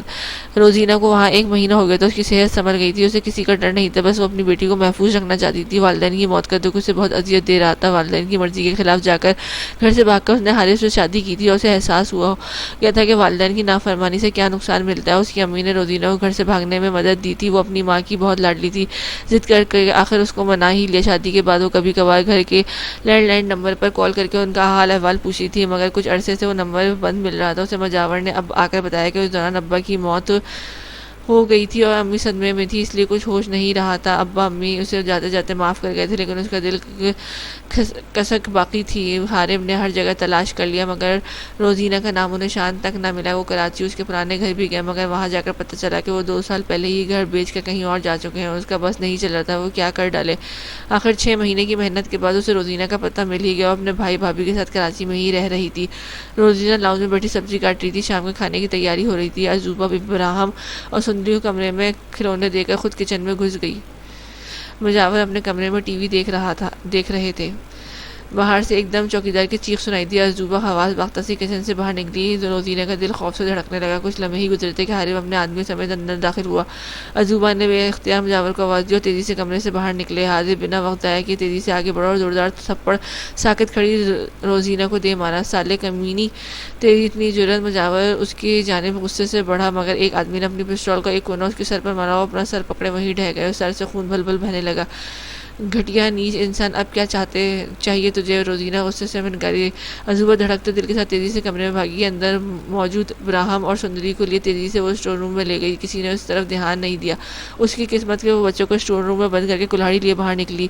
اس نے کلاڑی حارث کی ٹانگ پر دے ماری۔ تم کمینوں، کس لیے رکھا ہے اس کتیا کو؟ پکڑو! حارث درد سے چلایا۔ اس کے آدمی نے تیزی سے عزوبہ کو قابو کر کے کچن میں بند کر دیا۔ حارث کی ٹانگ میں کافی گہرا کٹ لگ گیا تھا۔ وہ مسلسل خود کو چھڑاتی روزینہ کے بالوں سے پکڑ کر باہر لے گیا۔ وہ چلاتی رہی، اسے گالیاں بکتی رہی مگر حارث اسے گاڑی میں ڈال کر تیزی سے گاڑی بھگا لے گیا۔ چوکیدار ایک طرف بے ہوش پڑا تھا۔ اس کے آدمیوں نے گھر کی تلاشی لی مگر سندری کو نہ پا کر وہ لوگ بھی نکل گئے۔ ٹھیک 3 دن بعد روزینہ کی لاش ایمبولینس میں گھر پہنچی تھی۔ ہسپتال کے باہر کوئی اسے پھینک گیا تھا، اسے گلا دبا کر مارا گیا تھا۔ مجاور بے بسی کی مورت بنے اپنی بہن کی میت کو دیکھ رہا تھا۔ حارث پر مجاور نے قتل کا کیس کر دیا تھا مگر حارث جیسے شخص قانون کی پہنچ سے دور ہو گیا کیونکہ اس نے بھاری رقم تفتیشی افسران کو دی تھی، جس کے باعث کوئی ثبوت نہ ہونے پر اسے بری ذمہ قرار دیا گیا ہے۔ چونکہ روزینہ گھر سے بھاگی تھی، کسی کے ساتھ بھاگی تھی، کس کا ثبوت کسی کے پاس نہیں تھا۔ مجاور خون کے گھونٹ پی کر رہ گیا مگر وہ بدلہ لینا نہیں بھولا۔ سندری 10 سال کی ہوئی تو مجاور نے آہستہ سے اسے سچ بتانا شروع کر دیا۔ سندری عام بچوں کی نسبت کافی سمجھدار لڑکی تھی۔ وہ 12 سال کی عمر میں ہی ساری حقیقت جان گئی تھی۔ جب وہ 13 سال کی ہوئی تو اس کی ضد پر مجاور نے اسے منصوبے کے پہلا قدم اٹھایا۔ ماں بیگم نے سندری کو لے کر حارث سے کافی باز پرس کی، لیکن اس نے یہ کہہ کر بات ختم کر دی کہ حویلی جس کے نام تھی وہ مر چکی ہے، اب ہمیں کوئی ٹینشن نہیں ہے۔ ماں بیگم بھی چپ ہو گئی، وقت پر لگا کر اڑ گیا مگر حارث کی دوسری شادی نہیں کی۔ ماں بیگم نے بھی کبھی اس سے شادی کے بارے میں نہیں کہا تھا۔ حارث کو دوبارہ کسی لڑکی میں کوئی کشش نہیں دکھی، وہ روزینہ میں تھی، وہ محبت کرتا تھا اس سے اور ہر وقت روزینہ کی یاد میں اسے ذہنی اذیت میں مبتلا کر دیا۔ وہ ہر وقت نشے میں دھت کوٹھے پر موجود عورتوں میں پڑا رہتا۔ ایک دن وہ رات کے گھر لوٹا، نشے میں دھت لڑکھڑاتا ہوا حویلی میں داخل ہوا، چوکیدار نے اسے کمرے میں لٹا کر دروازہ بند کر دیا۔ اس کی آنکھ صبح کھلی، وہ فریش ہو کر نیچے آیا اور سیڑھیوں پر ہی ٹھٹک کر رہ گیا۔ ایک لڑکی لاؤنج میں صوفے پر بیٹھی تھی، ہو بہو روزینہ جیسی آنکھیں ویسے ہی چہرہ۔ کیسے ہے حارث صاحب؟ وہ اسے نظر انداز کر کے پلٹنے لگا مگر اس کی آواز پر رک گئی۔ وہ ہو بہو آواز، وہی انداز۔ پہچانا؟ پہچانیں گے کیسے، کبھی دیکھا جو نہیں۔ وہ طنزیہ مسکرائی۔ نہیں پہچانا، تم ہی بتا دو۔ ماں بیگم وہاں آتی ہوئی بولی۔ پہلے کچھ ناشتہ پانی ہو جائے۔ وہ مسکرا کر کہا، تم ہو کون پہلے یہ بتاؤ۔ ماں بیگم نے سخت لہجے میں بولا، سندری۔ وہ بہت کچھ جتاتے لہجے میں کہہ کر ڈائننگ ٹیبل پر بیٹھ گئی۔ ماں بیگم اور حارث دنگ رہ گئے۔ اتنے سال گزرنے کے باوجود وہ روزینہ اور اس کی بیٹی کو نہیں بھول پائے تھے، اور آج وہ مطمئن سی ناشتہ کرنے لگی۔ آہستہ آہستہ سب لوگ میز پر آنے لگے۔ سندری کو دیکھ کر سب حیران ہوئے۔ سندری سب کو حیران دیکھ کر اس نے اپنا نام دہرایا۔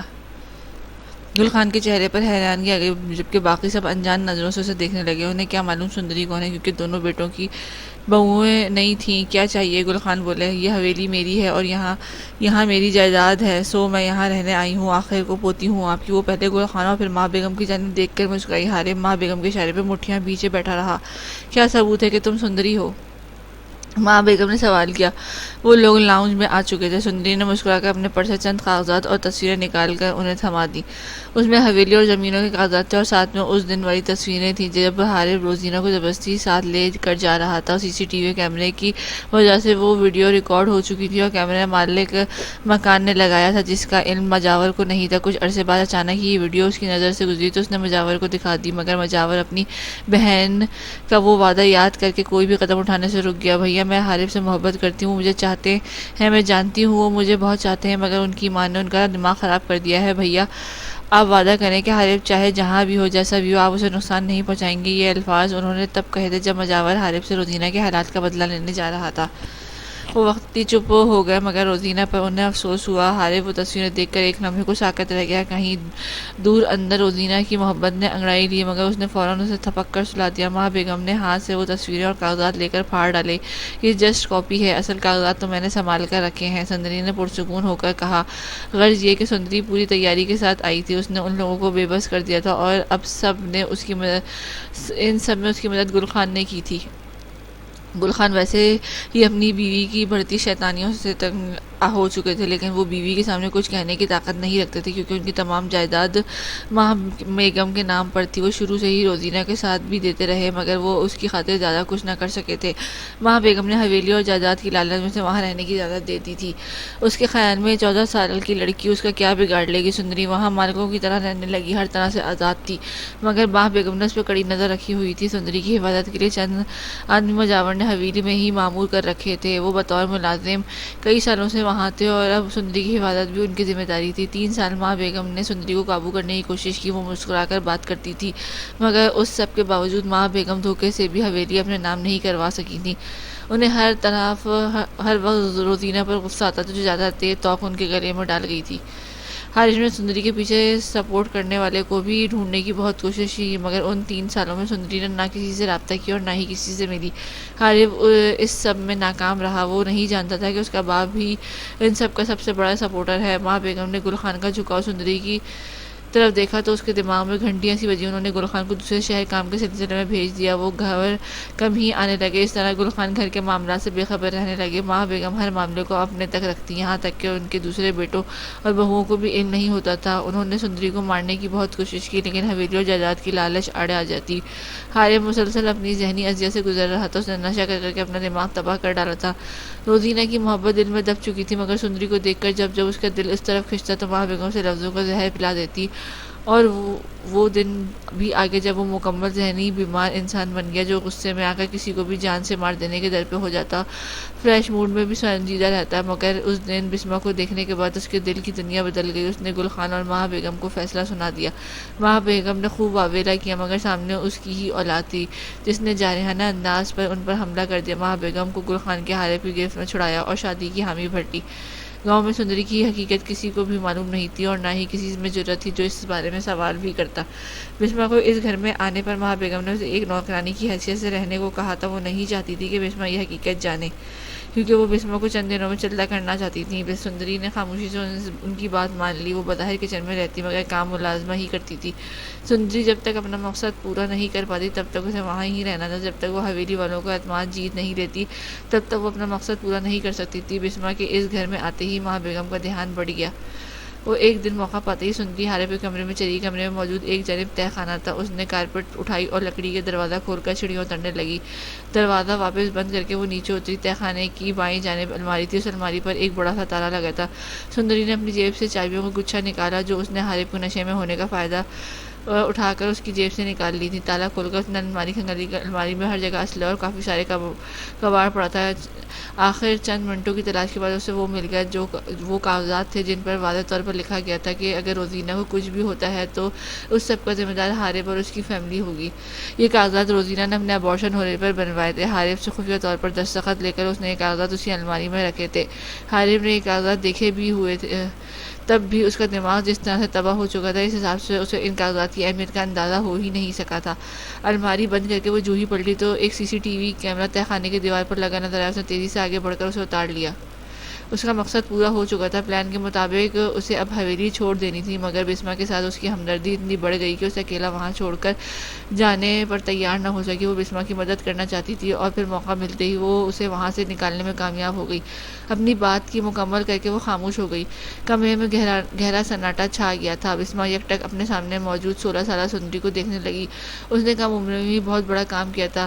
اب کیا کرو گی تم؟ بسمہ نے خاموشی کو توڑا۔ وہ ثبوت جو تہہ خانے سے نکالے ہیں انہیں پولیس کو دکھا کر حارب کو جیل بھجواؤں گی۔ اگر ایسا ہی کرنا ہوتا تو بہت پہلے کر جاتی۔ سندری دھیرے سے بولی۔ تو پھر وہ مستفر ہوئی۔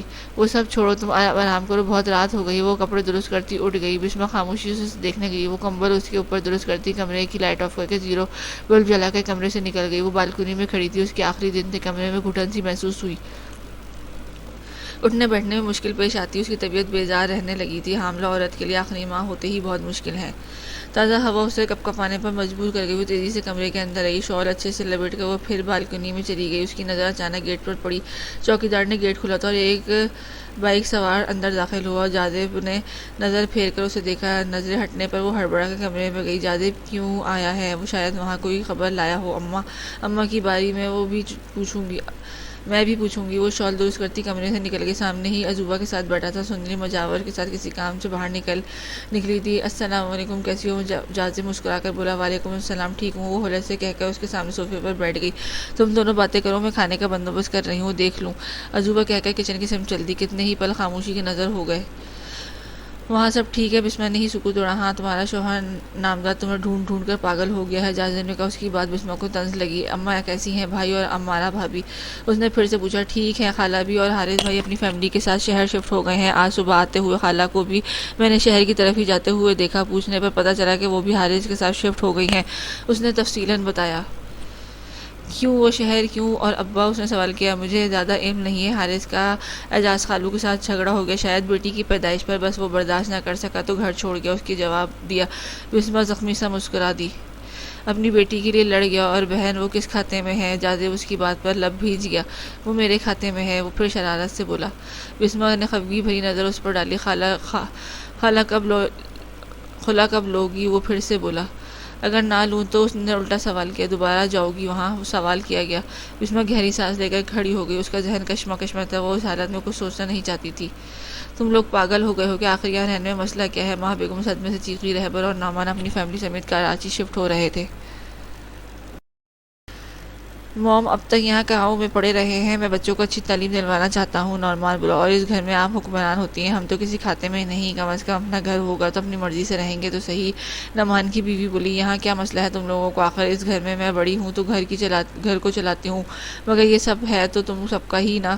ماں بیگم اپنے بیٹے کی بے رخی پر تڑپ اٹھی تھی، ہم اور اس سڑے ہوئے گاؤں میں نہیں رہنا چاہتے۔ رہبر کی بیوی بولی رہبر تو اپنے باپ پر گیا تھا، بیوی سے ڈرنے والا۔ ماں بیگم کے لاکھ روکنے پر بھی وہ دونوں بھائی رکے نہیں، سامان سمیٹا اور 2 دن کے اندر اندر کراچی شفٹ ہو گئے۔ ہم چکر لگاتے رہیں گے، انہوں نے ماں بیگم کو تسلی دی، مگر وہ جانتی تھی کہ تسلی بیکار ہے، وہ کبھی نہیں آئیں گے۔ حارث دن رات نشے میں دھت رہتا، ماں بیگم نے اسے اب تک گھر تک محدود کر لیا تھا، وہ کمرے میں ہر وقت سگریٹ پھونکتا یا پھر نشہ کرتا رہتا۔ میرے ساتھ ہی کیوں، میں نے جس کو چاہا وہ دور ہو گئی، وہ چیختا ہوا غصے سے سر پکڑ کر بیٹھ گیا، اس کا دماغ سائیں سائیں کر رہا تھا۔ ماں بیگم بوکھلا کر اس کے کمرے میں گئی، وہ اپنا سر زور زور سے جھٹک رہا تھا۔ ہارے میری جان کیا ہوا؟ ماں بیگم سے قابو کرنا مشکل ہو گیا تھا، گھر میں اور کوئی نہیں تھا، گل خان شہر تھا اور ملازم اس وقت سو چکے تھے۔ کچھ دیر بعد حاطب کا وجود ساکت ہو گیا، وہ بے ہوش ہو چکا تھا۔ ماں بیگم نے اسے بیڈ پر بڑی مشکل سے گھسیٹ کر لٹایا اور گل خان کو کال ملائی۔ دیکھیں اس کا دماغی حالت درست نہیں ہے، اوپر سے یہ نشہ اتنا زیادہ کر رہا ہے، اگر یوں ہی چلتا رہا تو ایک دن دماغ کے ساتھ اس کا جسم بھی ناکارہ ہو جائے گا۔ ڈاکٹر ICU سے نکل کر گل خان اور ماں بیگم سے کہہ کر واپس پلٹ گیا۔ یہ سب آپ کی وجہ سے ہوا، میرے بچے صرف اور صرف آپ کی وجہ سے دور ہو گئے ہیں۔ وہ ماں بیگم کی جانب مڑ کر تعصب سے بولے۔ رات کا نہ جانے کون سا پہر تھا جب اس کی آنکھ درد کی ٹیسوں سے کھلی تھی، وہ کروٹ بدل کر لیٹ گئی، مگر درد بڑھنے لگا تو اس نے ہاتھ بڑھا کر سائیڈ لیمپ روشن کیا، ایک دم شدید لہر، درد کی لہر میں اس کی چیخ نکل گئی، اور پھر ایک کے بعد دوسرا درد۔ اس کی چیخیں بے ساختہ تھیں۔ لاؤنج میں گزرتا ابراہیم جو پانی پینے آیا تھا چیخوں کی آواز پر اندر بھاگا، دروازہ لاک تھا۔ بسمہ دروازہ کھولیں، کیا ہوا؟ وہ دروازہ کھٹکھٹاتا بولا، مگر اندر ایک دم خاموشی چھا گئی۔ شور کی آواز پر سب لوگ کمرے سے نکل گئے، جازب بھی وہیں تھا۔ کیا ہوا؟ عزوبہ نے پریشانی سے ابراہیم کو دیکھا، وہ پریشانی میں یہاں وہاں بھاگ کر بالکنی کی طرف اندر کودنے پر پتہ چلا کہ بالکنی کا دروازہ کھلا ہے۔ اندر جا کر دروازہ کھول کر لائٹ آن کی، بسمہ بے ہوش پڑی تھی، باقی سب لوگ بھی اسے دیکھ کر پریشانی سے لب کے بستر پر خون کے دھبے دیکھ کر سندری نے تیزی سے اس پر شال لپیٹی۔ جازب حیران سا سب دیکھنے لگا، اس کے تو آسان خطا ہو گئے تھے۔ ابراہیم نے تیزی سے گاڑی نکالی، تقریباً سبھی اسی لیے اسپتال کی جانب بھاگے۔ مبارک ہو بیٹا ہوا ہے۔ نرس نے ایک ننھا وجود سامنے کھڑے جازب کی گود میں ڈالا اور وہ ساکت سا اس بچے کو دیکھنے لگا۔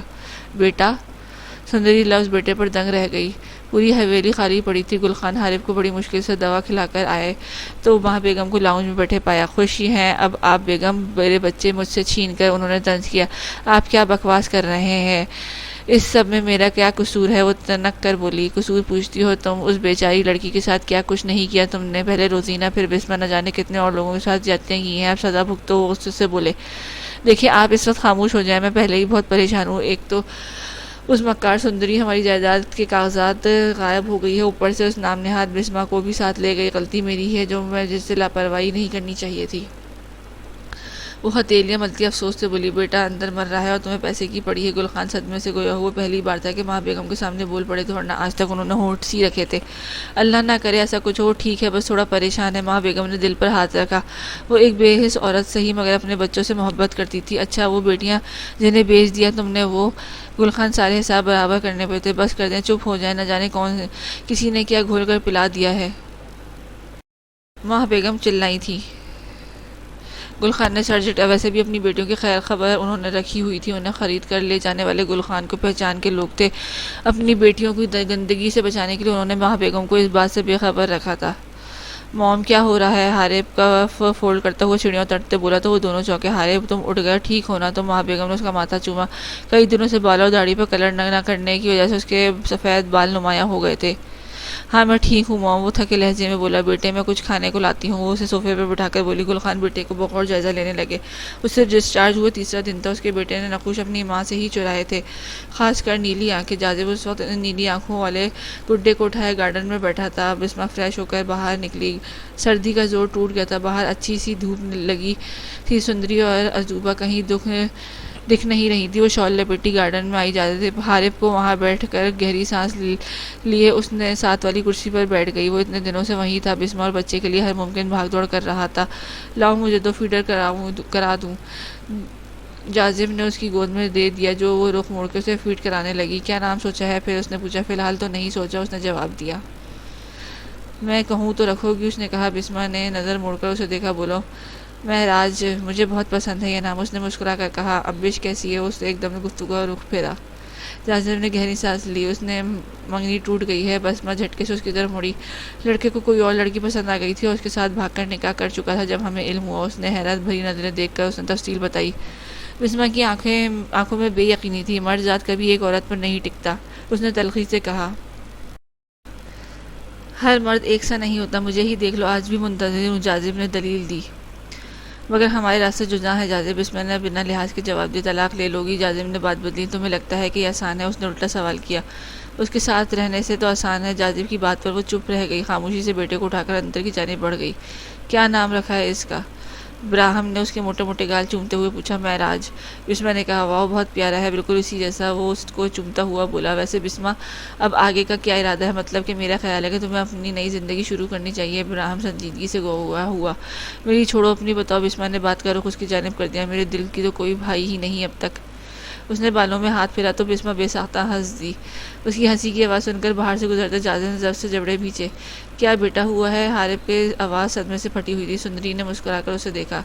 مسٹر حارب، آپ کی ماں نے چال چلی ہے، میری ماں کو سیڑھیوں سے دھکا دے کر اس کا بچہ مارا، اور پھر بسمہ پر بھی یہی وار نہ کر سکی تو جھوٹ بول کر آپ کے ہاتھوں اسے ذلیل کروایا۔ بیٹا ہوا ہے، بھائی ہوا ہے میرا، سندری گردن کو جھٹکا دے کر بولی۔ حارب نے ایک ہوٹل میں اسے اپنی سہیلی کے ساتھ بیٹھا دیکھ لیا تھا، تبھی اس کی جانب لپکا تھا۔ بسمہ کہاں ہے؟ اس نے چبا چبا کر سوال کیا۔ جہاں بھی ہے محفوظ ہے، بھول جائیے اسے، کیونکہ چند دنوں بعد عدالت میں ملاقات ہو جائے گی اس کی۔ سندری کہہ کر اپنے پرس سنبھالتی اٹھ گئی۔ حارب کا دماغ گھوم رہا تھا۔ اس نے ڈرائیور سے سندری کی ٹیکسی کا پیچھا کرنے کو کہا، مگر سندری ایک ہاسٹل میں اتری تھی۔ اپنے آدمیوں کو اس پر نظر رکھنے کی ہدایت دیتا وہ ہاسپٹل کی جانب بڑھا۔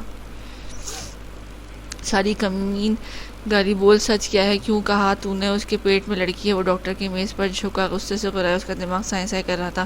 میں نے آپ کی والدہ کے کہنے پر ایسا کیا تھا، وہ میری پرانی جانکار ہے، ڈاکٹر نے خوف سے ہکلاتے ہوئے بتایا۔ پیسوں والی بات وہ گول کر گئی۔ حارب غصے سے بال نوچتا ہسپتال سے باہر نکل گیا۔ حویلی پہنچنے تک اس کا دماغ پھٹنے والا تھا۔ موم، لعنت بھیجتا ہوں میں تم جیسی ماں پر، ذہنی مریض بنا دیا تم نے مجھے۔ وہ ماں بیگم کے سر پر کھڑا چلا رہا تھا، سر گھومنے کی وجہ سے منظر دھندلا گیا تھا، مگر وہ لاپرواہ بنا چیخ رہا تھا، بیٹا ہوا ہے میرا، مگر وہ مجھ سے دور چلی گئی۔ کیوں کیا ایسا؟ کیوں مجھ سے میری خوشیاں، میرا سکون کیوں چھینا؟ اس آواز پر اب اذیت سے سرگوشی میں تبدیل ہو گئی تھی۔ میں اس حویلی میں کسی اور کا راج کیسے ہونے دوں؟ یہ حویلی میری ہے، میری ملکیت، میں ہر ایک کو مار ڈالوں گی۔ ماں بیگم کی ہذیانی انداز میں چلا کر کہنے والی بات آخری بات تھی۔ وہ جو ہوش و حواس میں کھوتا دھڑام سے وہیں ڈھیر ہو گیا۔ اس نے خلا کے لیے کیس دائر کر دیا تھا۔ حارب بے بسی کی مورت بن جج کے سامنے کھڑا تھا۔ تبھی بسمہ اپنی گود میں ایک ننھے وجود کے لیے کورٹ میں داخل ہوئی۔ وہ دیوانہ وار اس کی جانب بھاگا، مگر جازب اس کے سامنے دیوار بن کر کھڑا ہو گیا۔ کورٹ میں براہم، جازب اور خلیل الرحمن موجود تھے۔ حارب کی لاکھ کوشش کے باوجود بسمہ پتھر بنی کھڑی رہی۔ میں منت کرتا ہوں، ایک بار مجھے اپنا بچہ دیکھنے دے۔ میں وعدہ کرتا ہوں آئندہ کبھی نہیں تنگ کروں گا، ایک بار معاف کر دو، ہم نئی زندگی شروع کریں گے۔ وہ کورٹ کے باہر سیڑھیوں پر کھڑا اس کی منت کر رہا تھا۔ گل خان کے چہرے پر شکستی پھیلی تھی، مگر وہ جانتے تھے یہ ممکن نہیں ہے۔ بسمہ معراج کو سینے میں بھیجتی تیزی سے سیڑھیوں اتر گئی۔ وہ معراج کو فیڈ کروا کر سلا آئی تھی۔ اس وقت بے وقت بھوک لگ رہی تھی۔ وہ شال درست کرتی کچن میں آئی، وہاں براہم کو دیکھ کر چونک گئی۔ براہم نے پاستا پلیٹ میں ڈالتے ہوئے مسکرا کر اسے دیکھا۔ بھوک لگ رہی تھی؟ مما سو رہی تھی، اس لیے خود ہی اس نے کندھے اچکائے۔ مجھے بھی بھوک لگی ہے، اس لیے آئی تھی۔ اس نے اپنے آنے کا مقصد بتایا۔ بیٹھو، میں لاتا ہوں۔ اس نے کرسی کی جانب اشارہ کیا تو وہ بیٹھ گئی۔ کچھ دیر بعد براہم پاستا کی 2 پلیٹ سینڈوچ اور 2 کپ چائے لے کر وہاں آیا۔ شکریہ، وہ پاستا کھانے لگی۔ ایک بات پوچھوں؟ براہم نے چائے کا گھونٹ بھرتے کہا۔ جازب تمہیں پسند کرتا ہے نا؟ براہم کی بات پر اس نے سر اٹھا کر اسے دیکھا۔ میں نے اس کی آنکھوں میں تمہارے لیے بہت کچھ دیکھا ہے، غالباً تم بھی اسے پسند کرتی ہو۔ اس نے اندازہ لگایا۔ ہاں، یہ سچ ہے، مگر ماضی ہے، اب حالات مختلف ہیں۔ بسمہ پھر سے اپنی پلیٹ پر جھک گئی۔ پھر آگے کا کیا سوچا ہے؟ ڈیورس کے بعد کیا کرنا ہے؟ اس نے استفسار کیا۔ سوچ رہی ہوں عدت گزر جانے کے بعد ماں کے پاس چلی جاؤں، اپنے بیٹے کے مستقبل کے بارے میں سوچوں گی۔ اب دوبارہ شادی رچانا میں افورڈ نہیں کر سکتی۔ اس نے ہلکا سا ہنس کر کہا، جن لوگوں نے تمہیں اس حیوان کو سونپنے کے بعد ایک بار بھی خیر خبر نہیں دی، تم ان سے امید لگا رہی ہو؟ ابراہیم نے لہجہ حیرانگی سے لبریز تھا۔ اور کوئی ٹھکانہ بھی تو نہیں ہے؟ وہ گہری سانس لے کر بولی۔ تم نہ تو ساری عمر یہاں رہ سکتی ہو اور نہ ہی اپنے ان بے حس ماں باپ اور بھائی کے پاس رہ پاؤ گی۔ تمہارے بچے کو اب ایک باپ کی اور تمہیں ایک سہارے کی ضرورت ہے۔ اکیلی عورت اس معاشرے میں درندوں کے لیے آسان شکار ہوتی ہے۔ تم اگر حارب کے ساتھ نہیں رہ سکتی تو اس کا مطلب یہ نہیں کہ سب مرد حارب جیسے ہی ہیں۔ اس قدر خفگی سے کہہ کر اپنے کپ لیے کمرے کی جانب چل دیا۔ بسمہ حق تک اسے دیکھتی رہ گئی، اسے اتنی صاف گوئی کی توقع نہیں تھی۔ وہ سر جھکائے کھڑا تھا۔ آج آخری پیشی تھی۔ بسمہ کورٹ میں داخل ہوئی۔ اس نے پیچھے مجاور نے معارج کو اٹھایا ہوا تھا۔ حارب دیوانہ وار بھاگ کر اس کے پیروں میں بیٹھ گیا۔ مجھے اپنا بچہ دیکھنے دو ایک بار، اللہ کا واسطہ پلیز۔ وہ دھاڑے مار مار کر رو دیا۔ بسمہ نے سپاٹ تاثرات کے ساتھ مجاور کو اشارہ کیا۔ وہ معارج کو لیے آگے ہوا۔ حارب اپنی نیلی آنکھوں والے بیٹے کو دیکھ کر دیوانہ واروں سے چومنے لگا۔ معاف کر دو بسمہ، ایک موقع دے دو بس پلیز۔ وہ اب ہاتھ جوڑے بسمہ کے آگے کھڑا تھا۔ بس مس بسمہ، کیا آپ صلح کے حق میں ہیں یا پھر خلا لینا ہی چاہتی ہیں؟ جج نے آخری بار پوچھا۔ حارب نے آس سے بسمہ کو دیکھا۔ اس شخص نے مجھے جانوروں کی طرح پیٹا، میری مجھے بھوکا پیاسا رکھا، حمل کی حالت میں تہہ خانے میں بند کیا، کیا یہ معافی کے قابل ہے؟ اس نے جج کی جانب دیکھ کر سوال کیا۔ اگر بیٹا نہ ہوتا، بیٹی ہو جاتی تو تب بھی تم اس طرح پشیمان ہوتے؟ اپنی پہلی بیوی کو اپنے ہاتھوں سے مارا تھا نا تم نے، صرف اس لیے کہ اس نے بیٹی پیدا کی؟ اس نے پھنکار کر حارج کو دیکھا جس کا رنگ فک ہوا تھا۔ جی ہاں، اور یہ بنا کسی سے سزا کے قانون کے پیسہ کھلا کر رہا ہو گیا تھا۔ سندری کی آواز پر حارب نے اسے دیکھا۔ سارے ثبوت موجود ہیں مسٹر حارب، بہت جلد تم اور تمہاری ماں سلاخوں کے پیچھے ہوگے۔ سندری آگ اگلتے لہجے میں بولی تو اپنی نشست پر بیٹھ گئی۔ عدالت کے دوران سب نے اس کا بہت خیال رکھا۔ جاذب کئی مسائل کی وجہ سے نہیں آ سکا، مگر سندری کو فون کر کے بسمہ کی خیریت ضرور پوچھتا رہا۔ مارے 4-6 ماہ کا ہو گیا تھا۔ اس وقت براہم اسے لیے اپنے کمرے میں بیٹھا تھا۔ وہ بالکونی میں کھڑی تھی۔ موسم گرم ہو چکا تھا۔ اس کی عدت مکمل ہوئے دوسرا دن تھا۔ وہ بہت کچھ سوچ رہی تھی، اپنے آنے والی زندگی کے بارے میں فیصلہ کر رہی تھی۔ گیٹ سے داخل ہوتی گاڑی کو دیکھ کر وہ چوکی، اس میں سے جاذب نکلا تھا اور دوسری جانب سے امبش۔ وہ امبش کو دیکھ کر حیران رہ گئی۔ وہ تیزی سے باہر بھاگی۔ امبش تم؟ وہ شدت سے اس کے گالے لگ گئی تھی۔ کیسی ہو تم؟ میں تو تمہیں بہت مس کیا۔ جاذب بھائی آ رہے تھے تو میں بھی ضد کر کے آ گئی۔ بسمہ اسے ساتھ لگائے اندر گئی۔ بسمہ اسے بھوک لگی ہے۔ براہم معارج کو لیے باہر آیا، مگر امبش کو دیکھ کر ٹھٹکا۔ یہ حسین دوشیزہ کون ہے بھائی؟ معارج کو بسمہ کو پکڑاتا بولا۔ بہن ہے میری امبش، جاذب نے روکھے لہجے میں کہا۔ اسے براہم ذرا پسند نہیں تھا۔ کیسی ہیں آپ مس امبش؟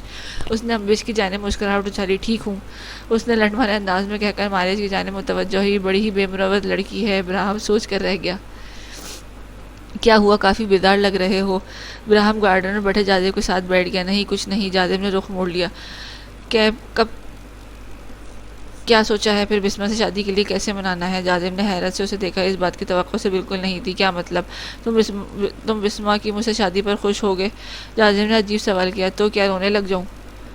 براہم نے غور سے اسے دیکھا۔ نہیں مطلب مجھے لگا تم اسے پسند کرتے ہو۔ جاذب نے اپنے تاثرات نارمل کیے۔ ہاں، فار گاڈ سیک یار، میں اسے پسند کیوں کروں گا؟ پاگل ہو گیا؟ براہم نے کہکا لگایا۔ میں جانتا ہوں، میں تھوڑا سا وہ ہوں، مطلب ٹھرکی۔ جاذب نے لقمہ دیا۔ بالکل نہیں، براہم نے اسے گھورا۔ میں عورتوں کو دل سے عزت کرتا ہوں، جسٹ فن کے لیے فری ہو جاتا ہوں۔ میں نے اسے سمجھایا ہے، بس تھوڑی سی کوشش کے بعد وہ مان جائے گی۔ براہم نے اس کا اشارہ تھپتھپایا۔ فون کی گھنٹی بجنے پر اس نے کتاب سے سر اٹھایا۔ ارسلان کالنگ۔ ہیلو، اس نے لاپرواہی سے پوچھا۔ کیسی ہو ڈارلنگ؟ وہ محبت سے بولا۔ بڑی جلدی یاد آ گئی تمہیں میری؟ خفگی سے بولا گیا۔ یار بہت ٹینشن میں تھا، بس ابو کی طبیعت خراب رہی ہے، کافی دن ہاسپٹل میں تھا۔ ارسلان نے صفائی پیش کی۔ کیا ہوا انکل کو؟ اس نے پریشانی سے پوچھا۔ کچھ نہیں، ڈاکٹر کہتے ہیں وہ کسی اسٹریس میں ہے، مگر وہ بات ہی نہیں کرتے، کچھ بتاتے بھی نہیں ہیں۔ ارسلان فکر مند تھا۔ ابھی کہاں ہو تم لوگ؟ اس نے سوال کیا۔ حارث بھائی کے گھر پر ہی ہیں، وہ سب وہیں رہتے ہیں، اماں بسمہ کو یاد کرتی ہیں۔ یہاں کسی کو کچھ نہیں بتایا میں نے، ارسلان نے جواب دیا۔ کچھ سوچنے لگی تھی۔ ڈور بیل بجنے پر امارہ نے دروازہ کھولا۔ سامنے بسمہ معارج کو لیے کھڑی تھی۔ اس کے ساتھ سب لوگ ہی تھے، امبش، سندری، جاذب، براہم، مجاور اور زوبا۔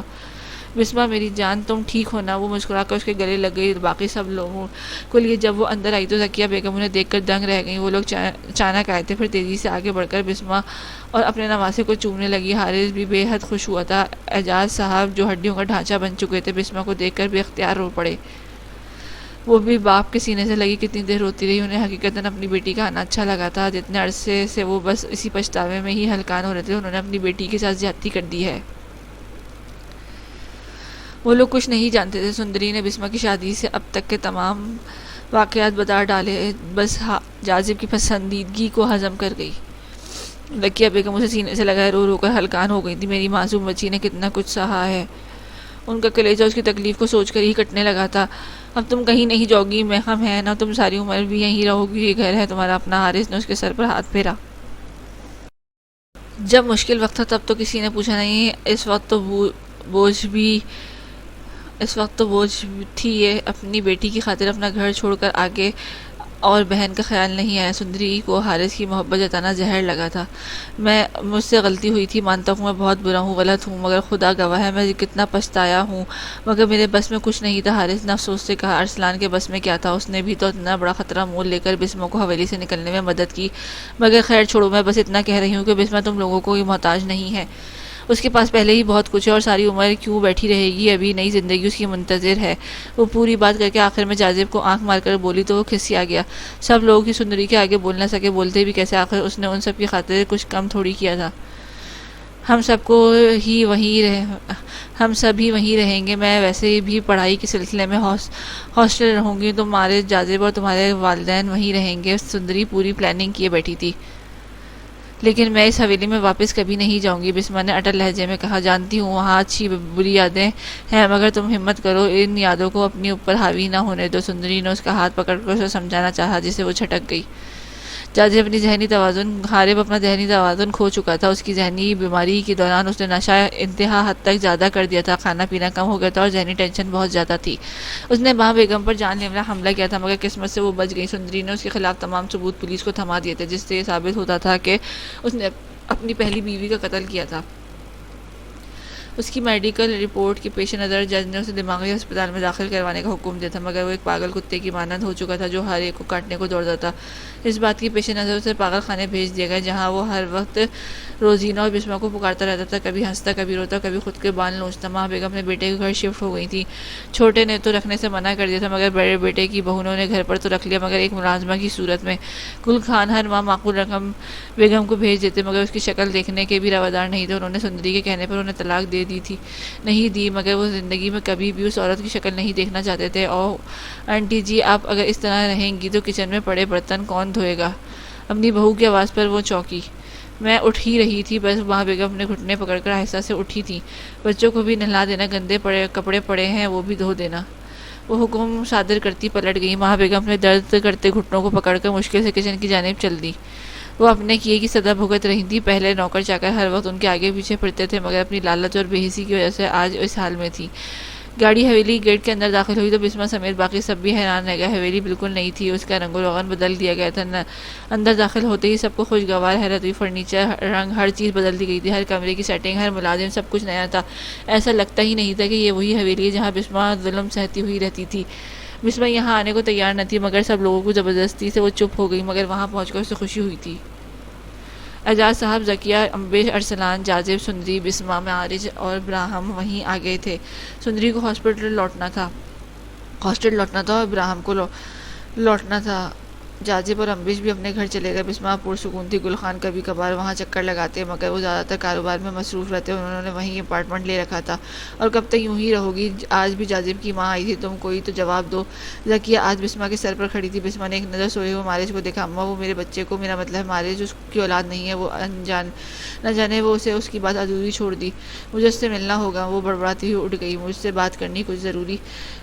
بات کرنی کچھ ضروری۔ معارج کو ذکیہ کے پاس ہی چھوڑ کر کھیتوں میں آئی۔ جاذب کو میسج کر کے اس نے آنے کا کہہ دیا تھا۔ کیا بات ہے، کہو۔ وہ بے چین تھا۔ معارج میرا بیٹا ہے، اس کا باپ کوئی اور ہے، تم مجھ سے شادی کرنے کی خواہش مند ہو۔ میں اپنے بیٹے کی زندگی میں کبھی یہ محسوس نہیں ہونے دے سکتی کہ اس کا باپ۔ وہ رک کر اس کی طرف دیکھنے لگا۔ میں صرف تم سے شادی ہی نہیں کرنا چاہتا، بلکہ معارج کو بھی اپنانا چاہتا ہوں۔ وہ مجھے عزیز ہے اور میرا وعدہ رہا کہ اسے کبھی محسوس نہیں ہونے دوں گا کہ اس کا باپ میں نہیں ہوں۔ جاذب نے اس کی بات سمجھ کر جواب دیا۔ بسمہ نے اس کی جانب غور سے دیکھا۔ میری ایک اور شرط بھی ہے۔ وہ سنجیدگی سے بولی۔ ہاں ٹھیک ہے، یہ اچھی بات ہے، مگر وہ دونوں بہت چھوٹے ہیں ابھی۔ ذکیہ بیگم کچھ سوچ کر بولی۔ تو کیا ابھی ہی شادی تو نہیں کرنی نا، منگنی کر دیتے ہیں۔ اعجاز صاحب نے بھی حصہ ڈالا۔ ان کی صحت بہت بہتر ہو گئی تھی۔ تم نے اس کے والدین سے بات کی؟ اگر وہ نہ مانے تو؟ انہوں نے خدشہ ظاہر کیا۔ میری بھولی ماں، اس کی ماں مر چکی ہے اور باپ پاگل ہے۔ وہ خود راضی ہے تو کسی اور سے پوچھنے بھی کیا؟ ارسلان نے اپنی ماں پر گویا افسوس کیا۔ مگر وہ جن کے گھر میں رہتی ہے وہ سرپرست ہیں اس کے، ظاہر ہے ان سے ہی رشتے کی بات کرنی ہے۔ ذکیہ بیگم نے جواب دیا۔ وہ کیوں راضی نہ ہوں گے، بس آپ کو راضی کرنا ہے۔ بسمہ کا نکاح والے دن ہماری منگنی ہوگی بس۔ ارسلان دو ٹوک کہہ کر اٹھ گیا۔ سوموار کے دن بسمہ اور جاذب کا نکاح ہو گیا اور اس کے ساتھ ہی ارسلان اور سندری کی منگنی کر دی گئی۔ بسمہ کی شرط کے مطابق جاذب اپنی فیملی سمیت حویلی میں ہی شفٹ ہو گیا تھا۔ بسمہ نہیں چاہتی تھی کہ وہ لوگ اب ایک دوسرے سے دور رہیں، اور ویسے بھی اتنی بڑی حویلی تھی، وہاں انسانوں سے ہی تو نہیں رونق لگتی تھی۔ دیکھ لو اپنے چنو منو کو، اتنا شرارتی ہو گیا ہے، گند مچا دی ہے کمرے میں، سنبھالو اس کو، میں کمرہ صاف کر کے آ رہی ہوں۔ وہ جھنجھلائی ہوئی مارج کو انگلی سے پکڑ کر جاجی کے پاس لائی، جو لاؤنج میں بیٹھا ذکیہ سے سر کی مالش کروا رہا تھا۔ بسمہ کا تیسرا مہینہ تھا اور پھر سے حاملہ تھی، اور اس دوران جاجی اس کا بہت خیال رکھتا تھا۔ وہ کوشش کرتا تھا کہ اپنی جاب مکمل کرتے ہی لیٹ ہی صحیح مگر گھر ضرور پہنچ جائے۔ ارے مارج بابو، کیا سن رہے ہیں ہم؟ آپ نے ہماری زوجہ کو تنگ کیا، معلوم نہیں کہ وہ ہمیں کتنے غصے والی ہیں، ہمارا سر پھوڑ دیں گی۔ جازم نے اداکاری کی حدود پھلانگتے مارج کو گود میں بٹھا لیا۔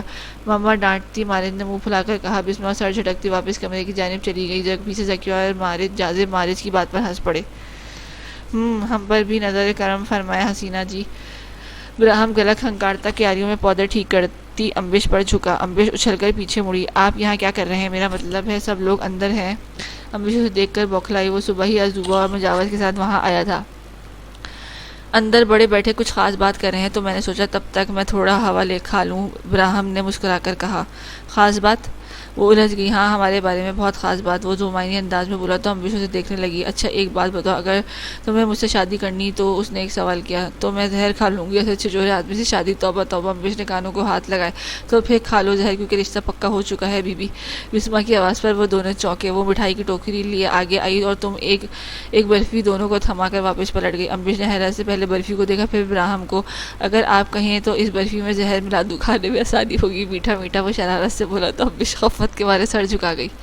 ارے وہ آپ تو شرماتی بھی ہیں۔ وہ باز نہیں آیا۔ امبش تیزی سے وہاں سے نکلتی چلی گئی۔ براہم کے کہنے نے اسے مسکرانے پر مجبور کر دیا تھا۔